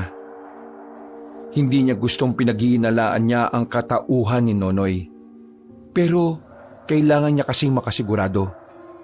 Dahil sa oras na mapatunayan niyang aswang nga si Nonoy, siguradong malalagay rin ang buhay ng bata sa panganib. Gabi na naman, tahimik na ang paligid. Habang mahimbing na ang tulog ni Nonoy, lihim niyang kinausap si Lorenzo. Ipagtatapat na sana niya ang kanyang mga naiisip pero naudlot ito nang tumunog na ang sirena ng barangay. Isang senyales na ang kanilang barangay ay pinasok na ng mga aswang. Kunin mo itak mo. Sumama ka sa akin. Po, paano po si Nonoy? Hayaan mo siya. Kaya niya mag-isa. Po? Dalian mo na. Nakapasok na ang mga aswang. Natatarantang kumilos si Lorenzo. Bago nila puntahan ang kinaroroonan ng mga nilalang, ay pinuntahan na muna nila ang barangay. Naabutan nilang papaalis pa lamang ang mga tanod at ang kapitanang si Bullet. Huwag na kayo sumunod, Bullet. Ang gawin mo na lang, ipakalat mo sa barangay ang mga tanod mo. Ako nang bahalang pumasok sa gubat. Sigurado ka ba? Baka marami sila. Sigurado ko. Malakas ang loob kong may tutulong sa amin. Buang, ayaw mong tulungan ka ng mga tao ko tapos aasa ka may tutulong sa inyo. Ayos ka lang ba, ha? Sige na, sundin mo na lang ang sinabi ko. Wala na ring nagawa pa ang matandang babae. Pinakalat nito ang mga tanod at saka umalis na rin si Mang Elmer at Lorenzo. Mabilis nilang tinungo ang naririnig nilang mga hiyaw. Nang makarating na sila sa gubat, dito na nagsimulang maghanda ang dalawa. Mang Elmer, bakit mo ba kasi hindi pinasama ang mga tanod? Sino ba kasing tinutukoy mo na tutulong sa atin? Yung aswang na sinasabi ng binatang taga-karinderya. Aswang nga rin yun eh. Magtitiwala ba tayo doon? Dito natin malalaman kung talagang kakambi ba siya o hindi. At malalaman mo na rin kung sino siya. Tumigil ang dalawa sa paglalakad nang maramdaman na ni Mang Elmer ang presensya ng mga nilalang. Pagtingala niya, nakita niya sa sanga ng puno ang isang matandang lalaki. May dala itong lampara kaya namukha na niya yon. Hindi pamilyar ang mukha na matanda sa kanya, pero sigurado siya na ang matandang yon ang nakausap ni Nonoy sa bakanting lote. Mang Elmer, sino siya? Tila medyo nagbago ang aura ng mukha mo. Ganyan ba talaga kapag meron ka ng pinoprotektahan? Hindi kita kilala. Magpakilala ka, matanda ka. Dahil interesado ka naman pala kung sino ako. Kaya sige, magpapakilala ako sa iyo. Ako si Magno, ang tumatayong leader ng mga aswang ngayon dahil pinatay mo ang pinuno namin. Bataan ka pala ni Adolfo. Ang lakas naman ang loob mong maging pinuno. Siya nga, hindi siya umubra sa akin eh. Ikaw pa yata naalalay lang? Tumawa ng malakas si Magno pero kalaunan ay bigla na lang ding itong naging seryoso. Mararamdaman na ang galit at buot sa tinig nito. Ikaw ang dahilan kung bakit ngayon watak-watak kaming mga aswang. Ikaw ang dahilan kung bakit ang mga kapamilya namin ang naghihinagpis dahil sa mga pinaslag mo. Kaya ngayong gabi, magbabayad ka. Papatayin ko rin lahat ng taong mahalaga sa iyo. Mahalaga ba ako sa iyo, Mang Elmer? Dapat na ba akong kabahan? Malaymi ka nga muna kung wala ka sasabing maganda. Mga kasama, kayo na ang bahala sa dalawang ito. Patayin niyo si Elmer. Dalhin niyo sa akin ang ulo niya. Mula sa likuran ng nagtataasang puno, lumabas ang iba't ibang uri ng aswang. Sa puntong ito, nakaramdam na ng kaba si Lorenzo. Sa sobrang takot, hindi na niya maalala ang mga itinuro sa kanya ni Mang Elmer kung papaanong makipaglaban. Ganda mo ang sarili mo. Pambira naman, mukhang ito na ang huli ah. Matagal lang hindi nakakakain ng mga bataan ko. Kaya ngayong gabi, kayo ang magbibigay sa kanila na mabuhay pa ng matagal. Gagawin nila kayong pagkain. Dali-daling gumapang ang mga aswang patungo sa kanila. Hindi naman nabahala si Mang Elmer doon. Winasiwas niya ang kanyang espada. Marami agad ang natamaan niya. Habang si Lorenzo naman, nagdadalawang isip pa rin kung tatagayin niya ng itak ang kaharap niya. Puro lamang siya amba. Ano? Ganyan ka na lang. Patayin mo! Hindi ko yata kaya eh. Una pa lang sinabihan na kita. Ayaw ko ng duwag. Pumapatay ako ng taong dawag at tanga! Nang lumundag ang isang aswang palapit kay Lorenzo, agad na umilag ang binata. Sa wakas ay nagawa na rin niyang ihataw ang daladalang itak. Tinamaan ang aswang sa mukha kaya nakadistansya ng kaunti ang binata. Hanggang sa muli, mga kaibigan! Ay, saan ka pupunta? Maglalaban pa tayo, huwag kang duwag! Tinuwanan lang siya ni Magno at saka lumipad na rin palayo. Samantala, bigla namang mas dumami ang kalaban nila. Magkadikit na silang dalawa. Ang hirap talaga lumaban kapag may ibang iniintindi. Dapat talaga hindi ka nalang sumama eh. Ikaw kaya nagsabi na sumama ako. Tumayo ka lang dito. Ako nang bala sa kanila. Buong tapang na hinarap ni Mang Elmer ang mga aswang. Pero habang napapatay niya ang mga yon, meron namang mga dumarating. Kalaunan, nakakaramdam na rin ng pagod ang matandang lalaki. Bumabagal na rin ang kilos niya. Halos mag-iisang oras na kasi nilang kinakalaban ng mga aswang. Sugatan na rin silang dalawa, pero hindi nauubos sa mga kalaban. Kung wag na natin silang patayin, habang pinapatay dumadami. Ano? Nag-iisip ka ba talaga? Kapag wala tayong pinatay sa kanila, tayo mamamatay. Kaya mo pa ba? Sanay ako sa ganito kaya mas intindihin mo lang ang sarili mo. Hindi na maigalaw ni Lorenzo ang kaliwang kamay niya. Mas marami kasing sugat ang parteng yon. Habang si Mang Elmer naman, nagagawa pa rin itong tiisin ng kirot ng mga galos. Ang problema lang talaga niya ay ang pagod. Tumingin-tingin si Mang Elmer sa paligid. Hindi niya pa nakikita si Nonoy. Pakiramdam niya noon, nagkamali siya ng hinala. Ganun pa man, itinuon na lamang niya ang atensyon sa mga kalaban nila. Nag-umpisa nang pumalibot yun sa kanila. Ito na ba ang uli? Sana pa na, umamin na ako kay Lola na kumupit ako sa kanya kahapon. Biglang sumilay ang nakakalokong ngiti ni Mang Elmer. Kalaunan ay natawa na lamang ito sa nangyayari. Bagay na ipinagtaka ng mga aswang. Napatigil din ng mga nilalang na parabang nagtataka kung ano ang binabalak na matanda. Oh, bakit kayo tumatawa? Nababaliw ka na ba? Kasi mamamatay na tayo? Hindi ko maiwasang matawa eh. Dahil sa mga oras na ito, aswang din ang magliligtas sa atin. Teka, sinasabi mo bang... Hindi na naituloy ni Lorenzo ang kanyang sasabihin nang biglang may batang lumitaw galing sa itaas. Nakita ni Lorenzo na si Nonoy ang batang yon. Nanlaki ang mga mata ng binata at hindi makapaniwala. Mas lalo pa itong nawindang nang makitang mabilis na kumilos si Nonoy palapit sa mga aswang. Pinagkakakalmot ng bata ang kapwa nito aswang. Mabilis, sobrang liksi. Hindi na nila namalayan kung nasaan na ang bata. Basta nakikita na lamang nilang tumutumba na ang mga kalaban. Naririnig nilang tumutunog din ang mga lieg ng mga yon. Teka, si Nonoy ba talaga nakikita ko? Magpasalamat ka na lang. Bumalik na rin sila sa pakikipaglaban. Sinabayan nila ang batang si Nonoy sa pakikipagbakbakan. Ang kaninang mga aswang na dumadami, unti-unti na ring nababawasan ng dumating si Nonoy. Nang mapansin ng mga aswang na tila hindi sila uubra kay Nonoy, unti-unti na silang umatras. Hindi na rin hinabol pa ni Nonoy ang mga yon.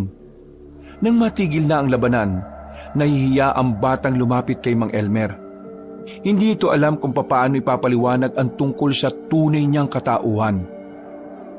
Noy, aswang ka rin ba? Totoo ba? Sige, magpaliwanag ka. Saka kita hahatulan kapag katanggap-tanggap ang mga sasabihin mo. Bumalik na po ang alaala ko nung nakaraan pa. Hindi ko po sinabi sa inyo kasi natakot po ko sa inyo eh. Alam ko po kasi kung gaano kalaki ang galit nyo sa mga aswang. Kaya naman naisipan ko pong itago ang totoo. Hindi pa lahat ng alaala ko bumabalik. Basta ang una ko lang naalala ay isa akong aswang. Yung mga bangkay ng aswang sa gubat, ikaw ba may gawa nun? Opo, ako po ang pumaslang sa kanila. Nang maalala ko kasi yung pagiging aswang ko, gusto ko nang umalis at hindi na magpakita sa inyo. Pero habang naglalakad ako, nakita kong may nahabol na lalaki. Kaya tinulungan ko po siya. Doon ko po nalaman, pwede pa rin pala akong maging mabuti kahit na aswang ako.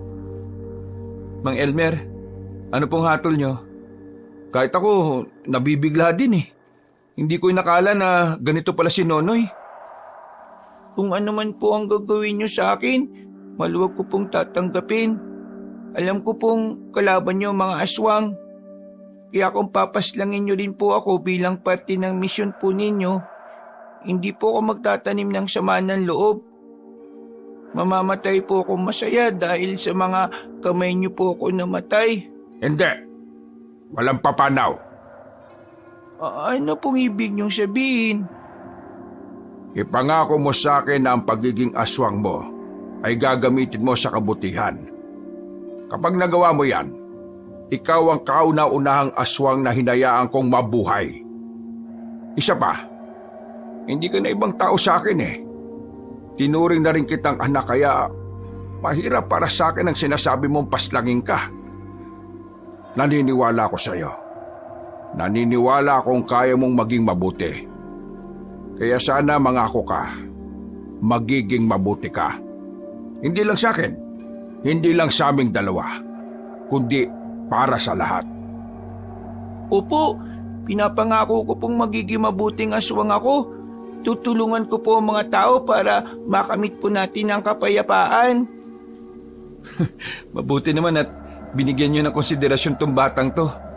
Pero, Nonoy, hindi mo ba kami kakagatin? Hindi naman po ako kumakain ng laman ng tao eh. Kapag nagugutom po ako, sa gubat po ako naghahanap ng hayop na pwedeng kainin. Sa ngayon, itatago natin sa ibang tungkol dito. Kapag nalaman ng mga tao na aswang ka at nasa poder kita, pareho tayong malalagay sa alanganin. Lalong-lalo ka na, Nonoy. Papatayin ka ng taong bayan. At hindi ko kakayanin kapag nangyari yun sa'yo. Opo, tatandaan ko po ang mga sinasabi ninyo. Pagkatapos ng senaryong yun ay umalis na rin sila doon. Kinaumagahan, si Mang Elmer na naman ang kinilalang pumaslang ng mga aswang. Hindi rin naman kasi nila masabi na si Nonoy ang halos umubos sa mga nilalang. Iritang-irita si Mang Elmer dahil kada dadaan sa bahay nila, nakakatanggap siya ng papuri na alam naman niyang hindi dapat para sa kanya. Iniisip na lang niya na mas mainam na siya ang kilalaning gumawa nun kaysa malaman ng lahat kung ano ba talaga ang katauhan ng batang si Nonoy. Nasundan pa ng nasundan ang pagkamatay ng ibang aswang na nagtatangkang makalapit sa baryo nila. Lahat ng yon, si Nonoy ang gumagawa. Pinipigilan naman ito ni Mang Elmer, pero sadyang hindi yun nakikinig sa kanya. Gusto talaga ni Nonoy na siya mismo ang uubos sa mga kalahi niya. Alam mo naman na delikado ang ginagawa mo. Paano na lang kung mapahama ka? Tapos kami, wala kaming kaalam-alam. Sarap-sarap ng tulog namin tapos ikaw pala patay na. Hindi naman po ako napahamak eh. Ayos lang naman po ako. Ang kulit mo talaga eh. Ang gusto ko lang namang sabihin, huwag kang lalakad na mag-isa. Ngayong alam nilang nakikialam ka na sa problema, siguradong isa ka na sa pinaghahandaan nila. Noy, makinig ka na lang. Para din naman sa iyo yun at sa ating lahat. Kasi kapag napahama ka, sa tingin mo ba magiging palagay ang loob namin? Maapektuhan din kami, no? At kapag naapektuhan kami, siguradong mahihirapan din kaming lumaban. Opo, sige po. Pasensya po. Gusto ko lang naman po makatulong sa inyo eh. Mas makakatulong ka kung makikinig ka sa amin. Alam mo naman na ayaw kung napapahama ka. Baka mabaliw ako kapag nawala ka pa sa amin. Mahal na mahal ka niya si Mang Elmer, no? Di mo ba napapansin? Hindi na siya masyadong maangas. Nagbago na siya, malahimik ka nga. Bigwasan kita dyan eh. Oo, ayan. Bumalik na naman. Sige na. Kumain na lang talaga tayo. Sabay-sabay na naghapunan ng tatlo. Naging magaan naman ang mga sandali para sa kanila. Matapos kumain, ay naghanda na rin sila sa kanilang pagtulog. Mga bandang 10:00 ng gabi, mahimbing na ang tulog ng batang si Nonoy. Sasamantalahin na ng dalawa ang pagkakataon para lumakad. Pupuntahan kasi nila ang hinihinalang tinatambayan ng aswang tuwing gabi. Sigurado kayang hindi magigising at susunod ang batang yon? Napagsabihan naman na natin siya, di ba? Kaya kahit siguro magising siya, hindi naman siguro siya lalabas ng bahay. Ang kulit din ng bungo ng batang yun no? Kung sa bagay, aswang nga. Hindi ka ba nagkaroon ng pagkailang sa kanya nang malaman mong aswang siya? Hindi naman. Parang wala naman nagbago sa tingin ko sa kanya. Namangha at nawindang lang talaga ako. Kayo? Wala rin naman nagbago sa tingin ko sa kanya. Mas naon na pa nga akong mag-alala para sa kapakanan niya di ba ang motto niyo sa buhay, lahat ng aswang kalaban niyo. Bata man o matanda, tomboy man o bakla, may ipin man o wala. Minsan, sa buhay, matututunan mo rin na may mga tao talagang kaya mong bigyan ng walang katapusang konsiderasyon. Lalo na kapag mahalaga sila sa iyo. Ito, curious lang naman ako Bakit ba parang sobrang mahal na mahal niyo si Nonoy? May nakilala kasi akong bata noon. Namatay siya dahil sa aswang. Wala akong nagawa. Kaya ngayon, hindi ko nahahayaang maulit pa ang nangyaring yon. Kaya pala. Sa loob ng halos 15 segundo, meron na silang hinintuan na bahay. Habang nasa gilid sila ng kalsada, napansin nilang merong ilaw sa bahay na yon. Katakataka para kay Mang Elmer na merong nagtayo ng bahay doon. Malayo na kasi sa pamilihan ang area. Kaya kahit na sinong tao, walang magtatangka na tumira doon dahil masyadong malayo sa kabahayan. Hindi ko naman nakita ang bahay na ito nung mga nakaraang buwan na. Pero ngayon, nakatirik na dyan. Aba, ay nahinala talaga Baka naman pangkaraniwang tao lang talaga yan. Tapos, trip lang nilang tumira sa malayo sa mga tao. Alam mo, isa sa mga lagi mong tatandaan na ang bahay ng mga aswang ay may lusutan papuntang taas ng bubong. Tingnan mo yon. Ayun Di ba dyan lang naman lumalabas yung usok kapag nagluluto sila sa loob? Halos lahat ng kusina ng mga bahay dito sa atin nasa labas. Wala sa loob. Kaya yung lusutan na yan, dyan sila dumadaan kapag lumalabas o bumabalik sila habang nakaanyong aswang. Mas madali kasi dyan kesa sa pinto. Isa pa, sinasabi rin ng suot kong pulseras na aswang ang mga naryan. Lorenzo, bantayan mo ang paligid Lalapit tayo. Tumingin-tingin na muna sila sa paligid. Nang masiguro nilang wala namang tao, sinimulan na nilang lumapit. Hawak-hawak na ni Mang Elmer ang kanyang espada. Habang itak naman na kinakalawang ang kay Lorenzo. Nang ilang dipa na lang ang distansya nila, may kung anong bagay ang dinukot ni Lorenzo sa kanyang maliit na bag. Oh, ano yan? Nabili ko lang to sa bayan. Sisirain ko lang itong plastic tapos iahagis. Kasi magsasabog to ng mabahong amoy. Laruan lang to ng mga siraulong bata sa bayan. Iahagis ko sa kanila para maglabasan sila. Sigurado kang walang bulilyaso yan malalaman natin. Bagya pang lumapit ang lalaking si Lorenzo. Na makabuelo, hinagis na niya sa bintana ang hawak-hawak niya. Narinig nila sa loob ang sigawan ng mga naroon. Iisa lang ang sinasabi ng mga yon. May umutot daw, di umano. Nang makita nilang naglabasan nga sa bayan mga yon, mabilis na lumapit ang dalawa. Habang hindi pa nakaka-recover ang mga yon, agad na tinaga ni Mang Elmer at Lorenzo ang malapit sa kanila. Pero sa hindi nila inaasahang pagkakataon, nagawa agad makailag ng mga yon. Sobrang lakas ng pakiramdam ng mga aswang. Hindi naman na nabigla si Mang Elmer dahil marami na siyang nakalaban na ganon. At hindi naman siya nahirapan noon. Pero ibang usapan na kasi kapag may kasama siya. Inaalala niya ang kalagayan ni Lorenzo, bagay na laging nagbibigay sa kanya ng pag-aalinlangan na makipaglaban. Mang Elmer, huwag niyo po akong isipin. Kaya ko naman eh. Tumango na lang siya sa binata. Nang magbago na ng anyo ang mga naroon, lumusob na rin ang mga yon. Sa laban na yon, kahit na papaano ay napanatag ang kalooban ni Mang Elmer. Nakikita niya kasi nakakasabay si Lorenzo sa kanya. Sa ilang buwan na kasi nilang magkasama, tila natuto na rin si Lorenzo kung papaano humarap sa mga kalaban. Makulit kang aswang ka ha? Ah! Oh, sa gilid mo! Aba, isa ka pa ha? Ah! Nakailag si Lorenzo at saka hinagupit niya ng itak ang isang lalaking aswang. Nang mapabagsak niya yon, humawi pa siya ng buhok at pakyut na tumingin kay Mang Elmer. Ayos ba? Aray! Bigla na lamang kinagat sa paa si Lorenzo ng isang aswang na naghihingalo. Mabuti na lang ay pinukulan agad ni Mang Elmer ng maliit na kutsilyo ang aswang, kaya nakabitiw din yun kaagad. Wisit! Pasira sa moment! Dami mo kasing alam eh. Ang sabi ko mag-focus ka. Puro ka katarantaduhan. Seryosohin mo kasi.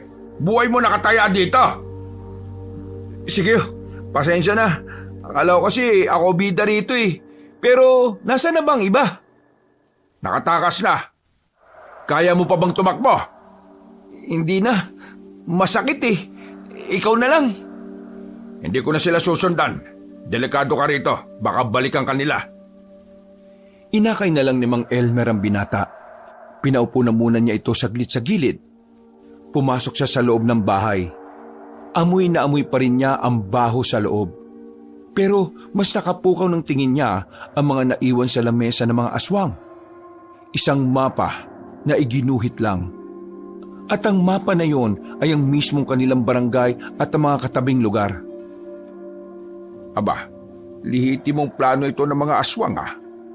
Mukhang mga opisyal pa lang dinali namin.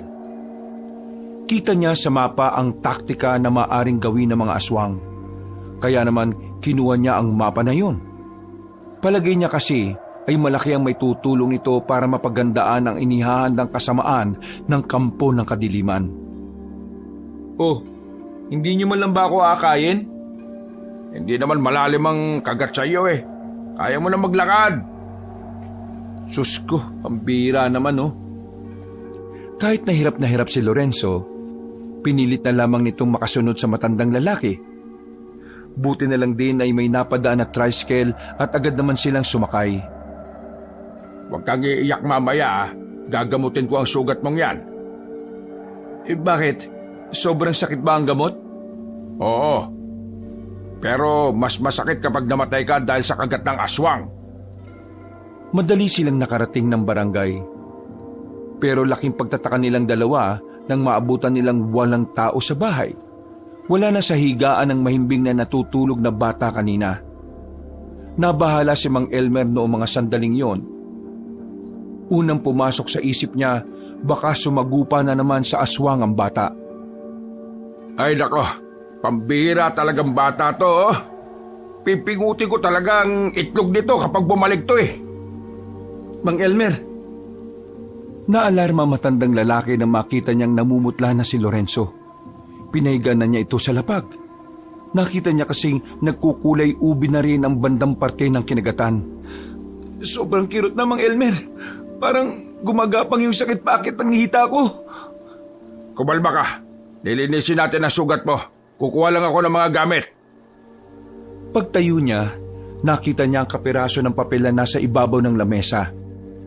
Nang basahin niya ang nakasulat, nanlaki ang mga mata niya nang malamang kinuha ng mga aswang ang batang si Nonoy. Napalunok ng laway ang matandang lalaki. Ito ang unang pagkakataon na nabahala at kinabahan siya. Hindi niya kayang may mangyaring masama sa bata. Pero hindi rin naman niya pwedeng iwan si Lorenzo. Napamura na lang siya sa kanyang isipan. Kahit gusto niya nang puntahan agad si Nonoy, kailangan niyang mas unahin si Lorenzo dahil nasa panganib ang buhay nito at ito ang mas malapit sa kanya. Kinuha na niya ang mga gagamitin niya para linisin ang sugat ng binata. Maya-maya pa ay sinimulan na rin niya ang paglilinis. Halos mapaos ang binatang si Lorenzo sa kakasigaw dahil sa hapdi ng mga nilagay ni Mang Elmer. Naawa na lang din siya sa binata pero yun lang ang pinakamabisang gamot para mapatay ang bakterya na galing sa bibig ng aswang.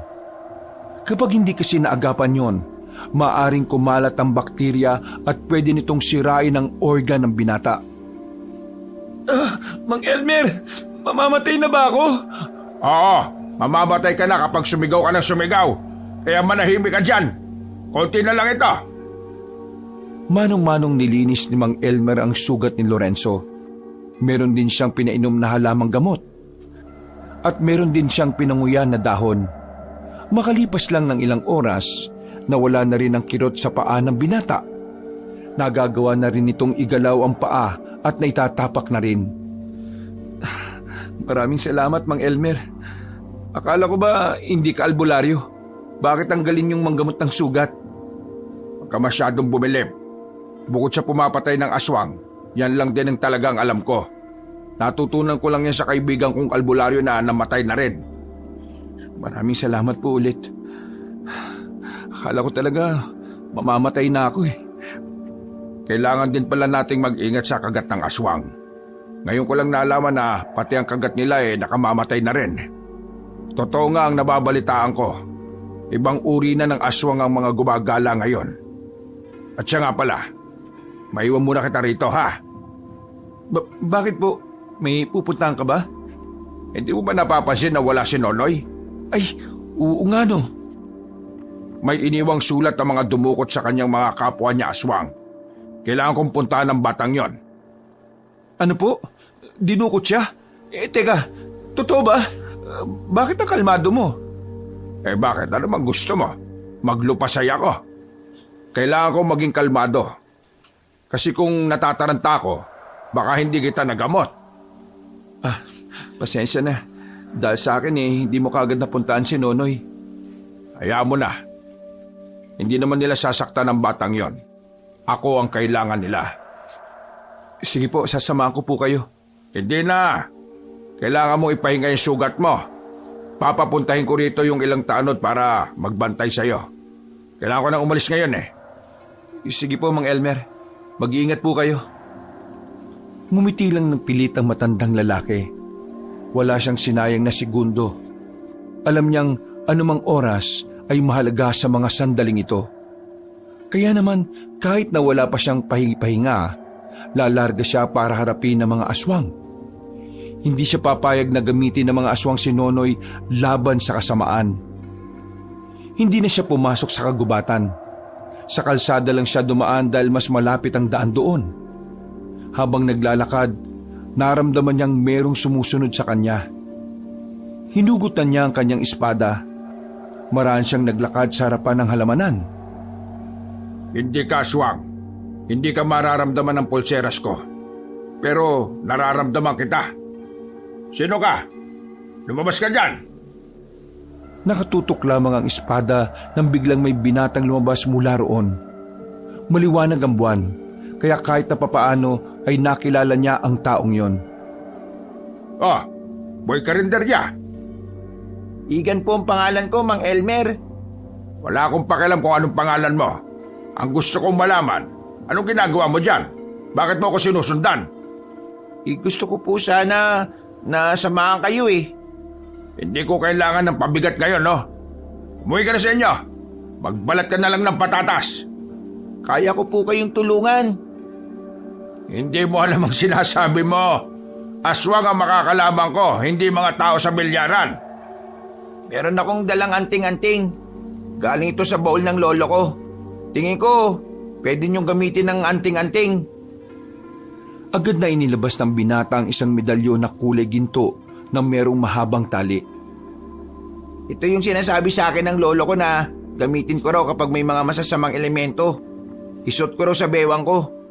Pero nung sinuot ko nung nakaraan, nagkasakit lang ako eh. Tingin ko, hindi para sa akin to.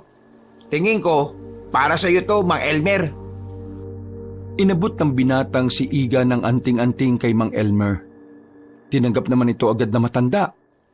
Sinuri niya yung saglit at napatunayan niya ngang ang medalyon na yon ay lihitimong anting-anting. Hindi ko alam kung pwede ko itong gamitin. Alam mo, hindi ako pwedeng gumamit ng anting-anting na hindi ko kilala. Ang mga anting-anting, mutya o agimat ay may mga buhay rin. Meron silang kinikilalang mga amo. Pero mag-aanim na taon nang wala si Lolo. Kung talagang nangingilala ng among anting-anting, tingin ko matagal na rin siyang naghahanap ng bagong amo. Bakit hindi niyo subukan gamitin? Suotin niyo, Mang Elmer. Huminga ng malalim si Mang Elmer. Kinakabahan siya. Yung kasi ang unang pagkakataon na susubok siya sa isang anting-anting. Ang paniniwala niya kasi noon, hindi na niya kailangan ng mga ganoong bagay. Dahil kaya namang lumaban ng umaasa lang sa sarili nitong lakas. Pero ibang usapan na kasi ngayon. Alam niyang ang mga kalaban niya ngayon ay hindi naggaya ng mga naunang pinapatay niya lang ng basta. Isinuot niya ang anting-anting. Nang nasa bewang na niya ito, wala naman siyang ibang nararamdaman. Kumusta? May nararamdaman ba kayong kakaiba? Wala pa. Hindi naman agad tumatalab ang anting-anting sa mga bagong tagapangalaga. Pero, salamat sa anting-anting ah. Sige na, umuwi ka na. Pero gusto kong sumama eh. Hindi nga pwede. Bakit man tigas ng bumbunan mo? Binigyan ko kayo ng anting-anting kaya dapat isama niyo ako. Sige na, Mang Elmer. Gusto ko maging proud sa akin ng tatay ko. Ikamamatay mo lang kung sasama ka sa akin. Wala kang kaalam-alam sa pakikipaglaban. Basta, wala akong pakialam kung mamamatay ako. Kung yun lang ang tanging paraan para matuwa sa akin ng tatay ko, gagawin ko. Sige nga, ano kaya mong gawin? Inilabas ni Igan ang nakatagong punyal sa likuran nito. Punyal ito ni Lolo. Ito ang gagamitin ko laban sa mga aswang. Bahala ka kung gusto mong sumama. Wala akong kasalanan kapag namatay ka, ha? Naku, maraming salamat, Mang Elmer. Hindi na lamang nagsalita si Mang Elmer. Nauna na itong naglakad. Hinayaan na lamang niya ang binata sa gusto nito. Nagpatuloy si Mang Elmer sa paglalakad. Tahimik lang naman si Igan kaya naging swabe ang kanilang paglalakad. Hindi ito gaya ni Lorenzo na kung ano-ano ang pinagsasasabi. Isang oras ang nakalipas, natanaw na rin nila ang isang lugar na ngayon lang din nakita ni Mang Elmer. Bago pa lang ang lugar na yon, tingin ni Mang Elmer ay sinadyang mabuo ang lugar na yon para lang talaga sa mga aswang. Mang Elmer, yan na ba yung lungga ng mga aswang? Oo, pero ako lang ang papasok, ha? Kapag hindi ako nakabalik sa loob ng kalahating oras, bumalik ka na sa barangay natin. Puntahan mo si Kapitana. Sabihin mong abisuhan ng ibang manunugi sa iba't ibang barangay. Naintindihan mo ba ako? Yun lang ang gagawin ko. Oo, huwag ka na makulit. Makinig ka na lang. Sige po, masusunod po, Mang Elmer. Huminga ng malalim ang matandang si Elmer. Nang makabuelo, lumapit na rin siya sa baryo. Nakapasok siya sa baryo ng mga aswang nang walang nakakakita sa kanya. Pero ang numero unong problema niya ay kung saan niya hahanapin ang batang si Nonoy. Patay na. Napakamot na lamang ng ulo si Mang Elmer nang meron na siyang makasalubong ng mga aswang. Agad niyang kinalaban ng mga yon. Nakakapalag naman siya at nakakasabay sa mga ito. Ang kaso nga lang, nasira na ang plano niya. Kaya naman, habang nakikipaglaban siya, iniisip na niya kung ano ang susunod niyang gagawin. Marami pa kayong kakainin bigas, pero mas maganda kung isasaing niyo muna. Pagkahataw niya ng espada niya, bigla na lang niyang naramdaman na may tumusok na kung anong bagay sa leeg niya. Paghawak niya, kasing laki lang yun ng karayom. Unti-unting nanlabo ang mga paningin niya. Maya-maya lang, nagdilim na rin ang paligid. Hindi na alam ni Mang Elmer ang sumunod na mga nangyari. Basta't nagising na lamang siya na nakagapos na siya sa upuan. Kaharap niya ang mga aswang, pati na rin ang pinuno ng mga yon. Nasa pagkakaalala niya ay Magno ang pangalan. Hindi ka ba marunong makaintindi ng sulat? Ang sabi ko sa sulat, pupunta ka lang ng mapayapa. Kasi ang dapat mo lang gawin, isuko ang sarili mo kapalit ang bata. Pero anong ginawa mo? Pinaslang mo pa ang mga tauhan ka. Isang malakas na sampal ang natanggap ni Mang Elmer. Dumugo agad ang labi niya sa lakas ng impact. Pero hindi siya nagpakita ng kahit na anong pagkasindak. Sa halip, inangasan niya si Magno. Hindi ko kasalanan na mahihina ang mga tao mo. Baka nakakalimutan mong hawak ko ang batang pinakamamahal mo. Tingin mo pupunta ako rito kung nakalimutan ka? Pwede bang gumamit ka naman kahit kaunting utak? Nakakatuwa ka naman pala, no? Kahit na alam mong mamamatay ka na ngayon, nag-aangas ka pa rin. Ngayon na matatapos ang pagiging siga mo sa angkan ng mga aswang, Elmer. Napalingon si Mang Elmer sa pintuan nang may ipinasok na lalaki ang mga aswang. Nadismaya ang matandang birador. Ang pag-asang may darating pa sa kanila ay nalusaw dahil sa pagkahuli kay Igan. Pasensya na, Mang Elmer. Patakas na ako. Nahuli nila ako eh. Pambihira ka. Wala na. Tanggapin na lang natin ito na ang huli nating buhay. Tumawa ng malakas sa matandang si Magno. Tuwang-tuwa itong makita na nawawala na ng angas si Mang Elmer. Tingnan mo ang mukha mo. Para kang kawawang tuta. Sige na mga bata. Dalhin nyo na ang dalawang yan sa bakuran ng headquarters natin. Maranay nila ng mga aswang ang dalawa. Halos makaladkad si Mang Elmer at Igan. Pagdating nila sa malawak na bakuran, ay itinali ang kamay nila sa magkabilang kawayan. Naririnig na nila ang mga hiyawan ng mga aswang, mga hiyawan ng pagdiriwang at pagkagigil. Maya-maya lang, dinala na rin ng mga aswang ang batang si Nonoy. Tinanggal mismo ni Magno ang pagkakabusal sa bibig ng bata. Nonoy, sinaktan ka ba nila? Ayos ka lang ba? Hindi po ako sinaktan. Huwag niyo na po akong intindihin. Pero bakit pa po kayo nagpunta rito? Mapapahamak pa po kayo rito eh. Nagpunta ako rito para sa'yo. Hindi ko hahayaang may gawin silang masama sa'yo. Tama na ang dramahan. Pero nakakatuwa ang inyong samahan. Mukhang mahal na mahal mo ang batang ito, Elmer.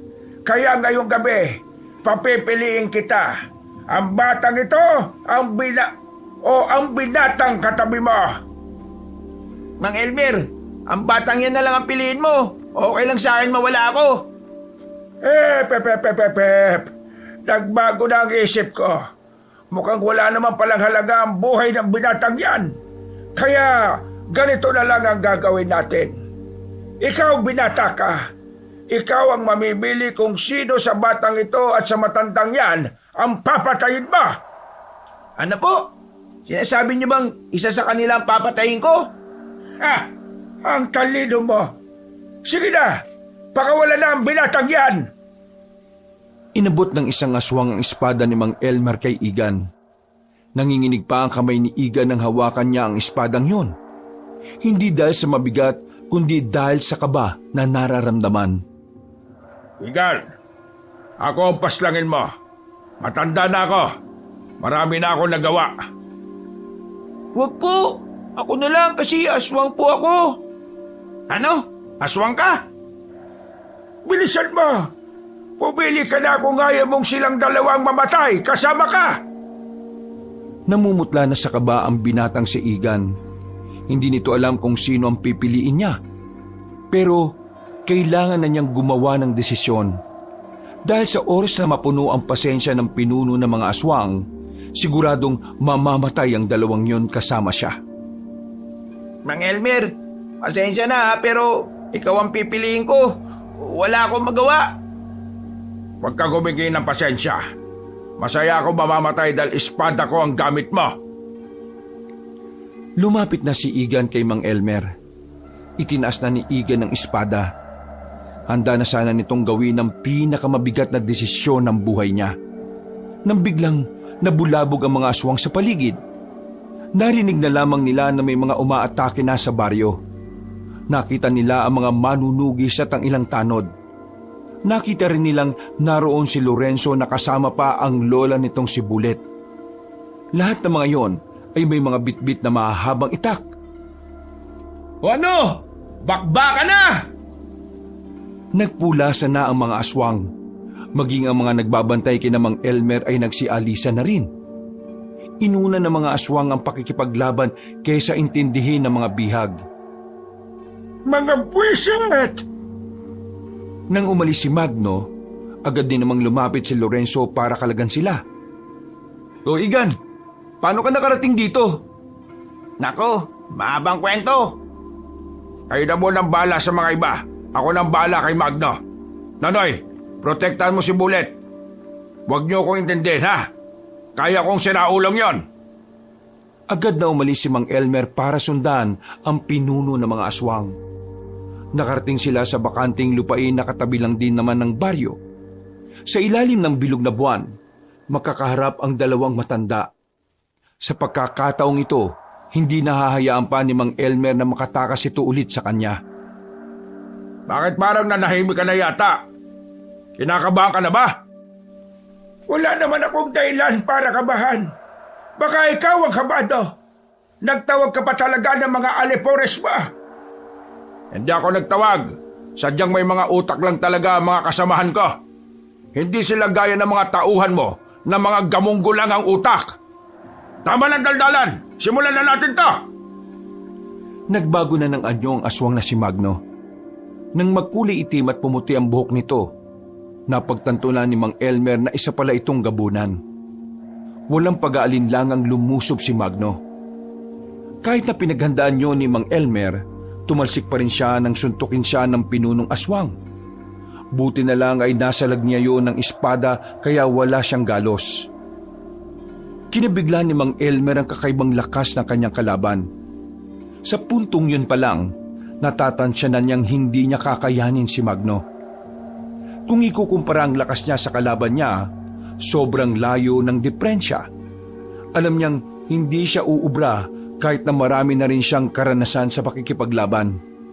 Isa pa, yun din kasi ang unang pagkakataon na may nakaharap siyang gabunan. Anong problema? Nag-aalala ka ba sa mga kasama mong nakikipaglaban? O nag-aalala ka para sa sarili mong kapakanan? Huwag ka masyadong kampante. Nag-uumpisa pa lang ang laban. Mamaya ka na magyabang kapag nakita mong naghihingalo na ako. Pumorma na si Mang Elmer. Lalakasan na lamang niya ang kanyang loob. Yun lang ang pwede niyang gawin para kahit na papaano, tumagal pa ang laban at makapag-isip pa siya ng ibang paraan. Sa sunod na pag-atake ng aswang sa kanya, sinubukan niyang makatsyempo. Umilag siya at nakakita siya ng pagkakataon para patamaan si Magno. Pero sa halip na masaktan, tila wala man lang itong naramdaman sa hiwa na ginawa niya. Nagulat na lamang si Mang Elmer nang mahawakan siya nito sa kamay. Hinila siya ni Magno at nang makalapit, sinuntok siya ng aswang sa sikmura. Ilang segundong tila hindi makahinga si Mang Elmer. Namilipit siya sa sakit. Isang malaking pagkakamali na akong kinalaban mo, Elmer. Pangkaraniwang tao ka lang naman. Angas lang ang lagi mong dala. Pero wala kang kakaibang lakas para talunin ang gabunan na kagaya ko. Mas marami ka bang dinadaldal kaysa sa suntok mo? Muling lumapit sa kanya matandang aswang. Sinakal siya at saka itinaas sa ere. Namumula na ang mukha ni Mang Elmer noong mga sandaling yon. Malapit na siyang mahalagutan ng hininga. Buti na lamang ay nakadukot pa siya ng kutsilyo sa likod niya. Sinaksak niya ang mga mata ni Magno. Dahil doon ay nabitiwan siya nito. Buong akala ni Mang Elmer ay makakalamang na siya sa laban dahil doon. Pero ang hindi niya alam, mas lalo lang lalakas ang kalaban niya ng dahil sa galit. Walang iya ka! Walang iya ka talaga! Matitikman mo ang galit ko! Lumundag na mataas si Magno. Nakalapit agad ito at dinakma ang mukha ni Mang Elmer. Binagsak nito ng malakas si Mang Elmer at saka idiniin ang mukha sa lupa. Hindi pa ito nakontento. Pinagsusuntok ni Magno si Mang Elmer sa mukha. Duguan na ang matandang birador. Nanlalabo na rin ang paningin nito nang dahil sa mga dugong halos nahilamos na niya. Sa mga pagkakataong ito, sa kanya lang napagtanto na hindi pala talaga siya malakas. Sadyang matapang lang siya at matalino. Pero ang tapang at talino niyang yon ay hindi niya magamit sa sitwasyon niya. Dahil ang tapang at talino na meron siya, mukhang hindi na uubra sa bangis at lakas ng kalaban. Pwe! Napakahina! Akala ko pa naman ay pagpapawisan ako sa iyo. Mahina! Mahinang mahina! Hindi ako natutuwa sa iyo, ha? Kaya ngayon, papatay na kita para maisunod ko na ang batang pinakamamahal mo! Wag mong sasaktan si Nonoy! Manahimik ka! Gagawin ko ang gusto ko! Gustong gumalaw ni Mang Elmer pero wala na siyang lakas. Kahit daliri niya ay hirap na siyang igalaw. Naiyak na lamang siya dahil alam na niyang wala na siyang magagawa. Nang makita na niyang kinuha na ni Magno ang espada nito para itarak sa kanya, napangiti na lang siya at napapikit. Pero bigla na lang nagbago ang ihip ng hangin ng mga sandaling yon. Biglang nagliwanag ang anting-anting sa bewang ni Mang Elmer. Nasilaw si Magno kaya napalayo ito. Naramdaman naman ni Mang Elmer ang kaginhawaan sa kanyang katawan. Para siyang pinanganak ulit. Lahat ng sakit sa katawan niya ay himalang nawala. Bumalik ang kanyang lakas. Bagay na ikinagulat ni Magno. Ha? Ano nangyari? Bakit ka nakabangon? Hindi ko rin alam. Pero tingin ko, nakikisa na ang anting-anting. Hindi niya pa ako kilala pero parang kinikilala na niya ako ngayon. Biglang lumipad ang espada niya patungo sa kamay niya. Mabilis din namang umatake si Magno sa kanya. Pero nagawa na niyang salagin ang kamao nito gamit lang ang kaliwa niyang kamay. Paano nagkaroon ka ng anting-anting? Nilinlang mo ako! Nilinlang? Hindi kita nilinlang, no? Puro ka kasi daldal eh. Walang ano-ano ay itinarak ni Mang Elmer ang espada sa tagiliran ng aswang. Agad niyang hinugot ang espada, pero binigyan niya pa ng isang mahabang hiwa sa dibdib si Magno. Dahil doon, tuluyan ang bumagal ang kilos nito.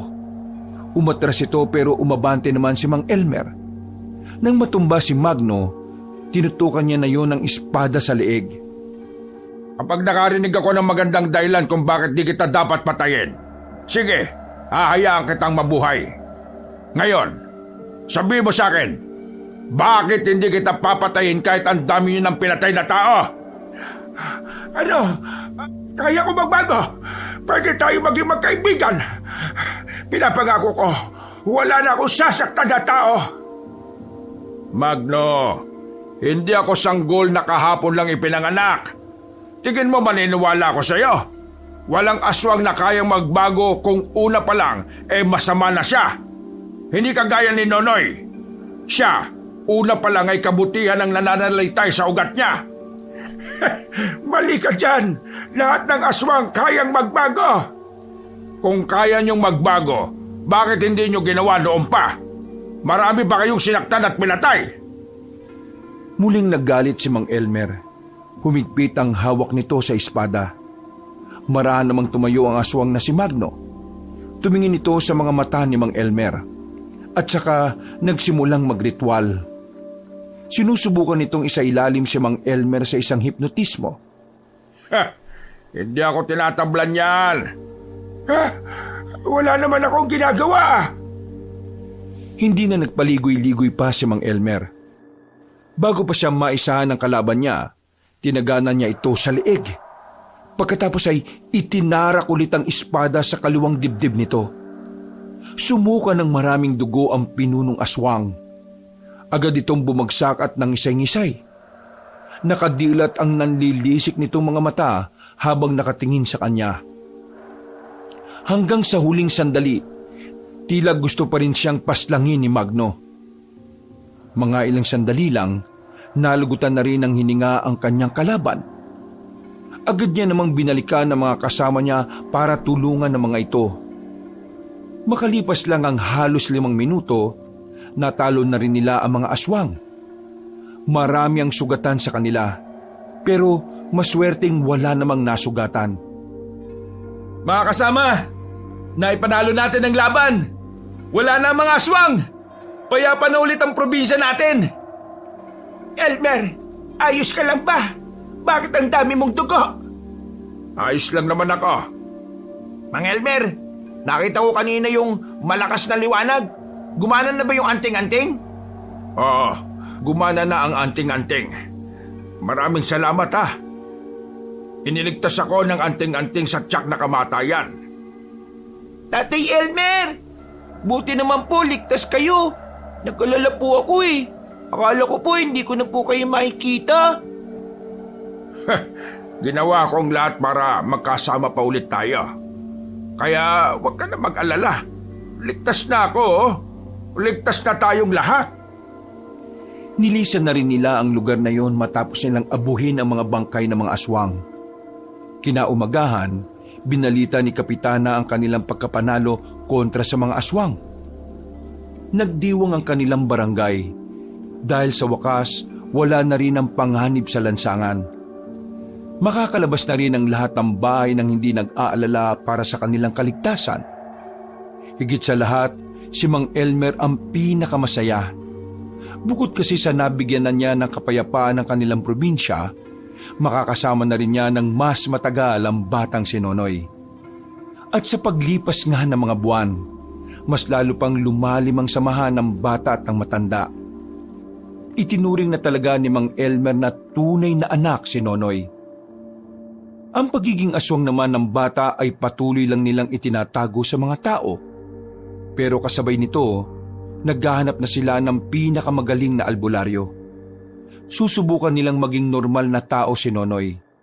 Alam ni Mang Elmer na mahirap yun mangyari. Pero hindi siya nawawalan ng pag-asa na mabigyan ng normal na buhay ang batang si Nonoy.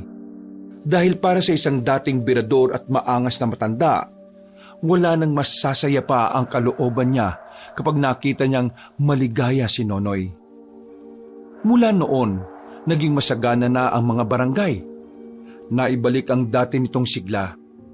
At sa mga paparating na taon, alam ni Mang Elmer na meron na siyang kakayahan para mas maprotektahan ng mga tao dahil ngayon, hindi na tapang at angas lamang ang daladala niya. Dahil kasama na rin niyang lalaban ang anting-anting na bago niyang sandata. Wakas,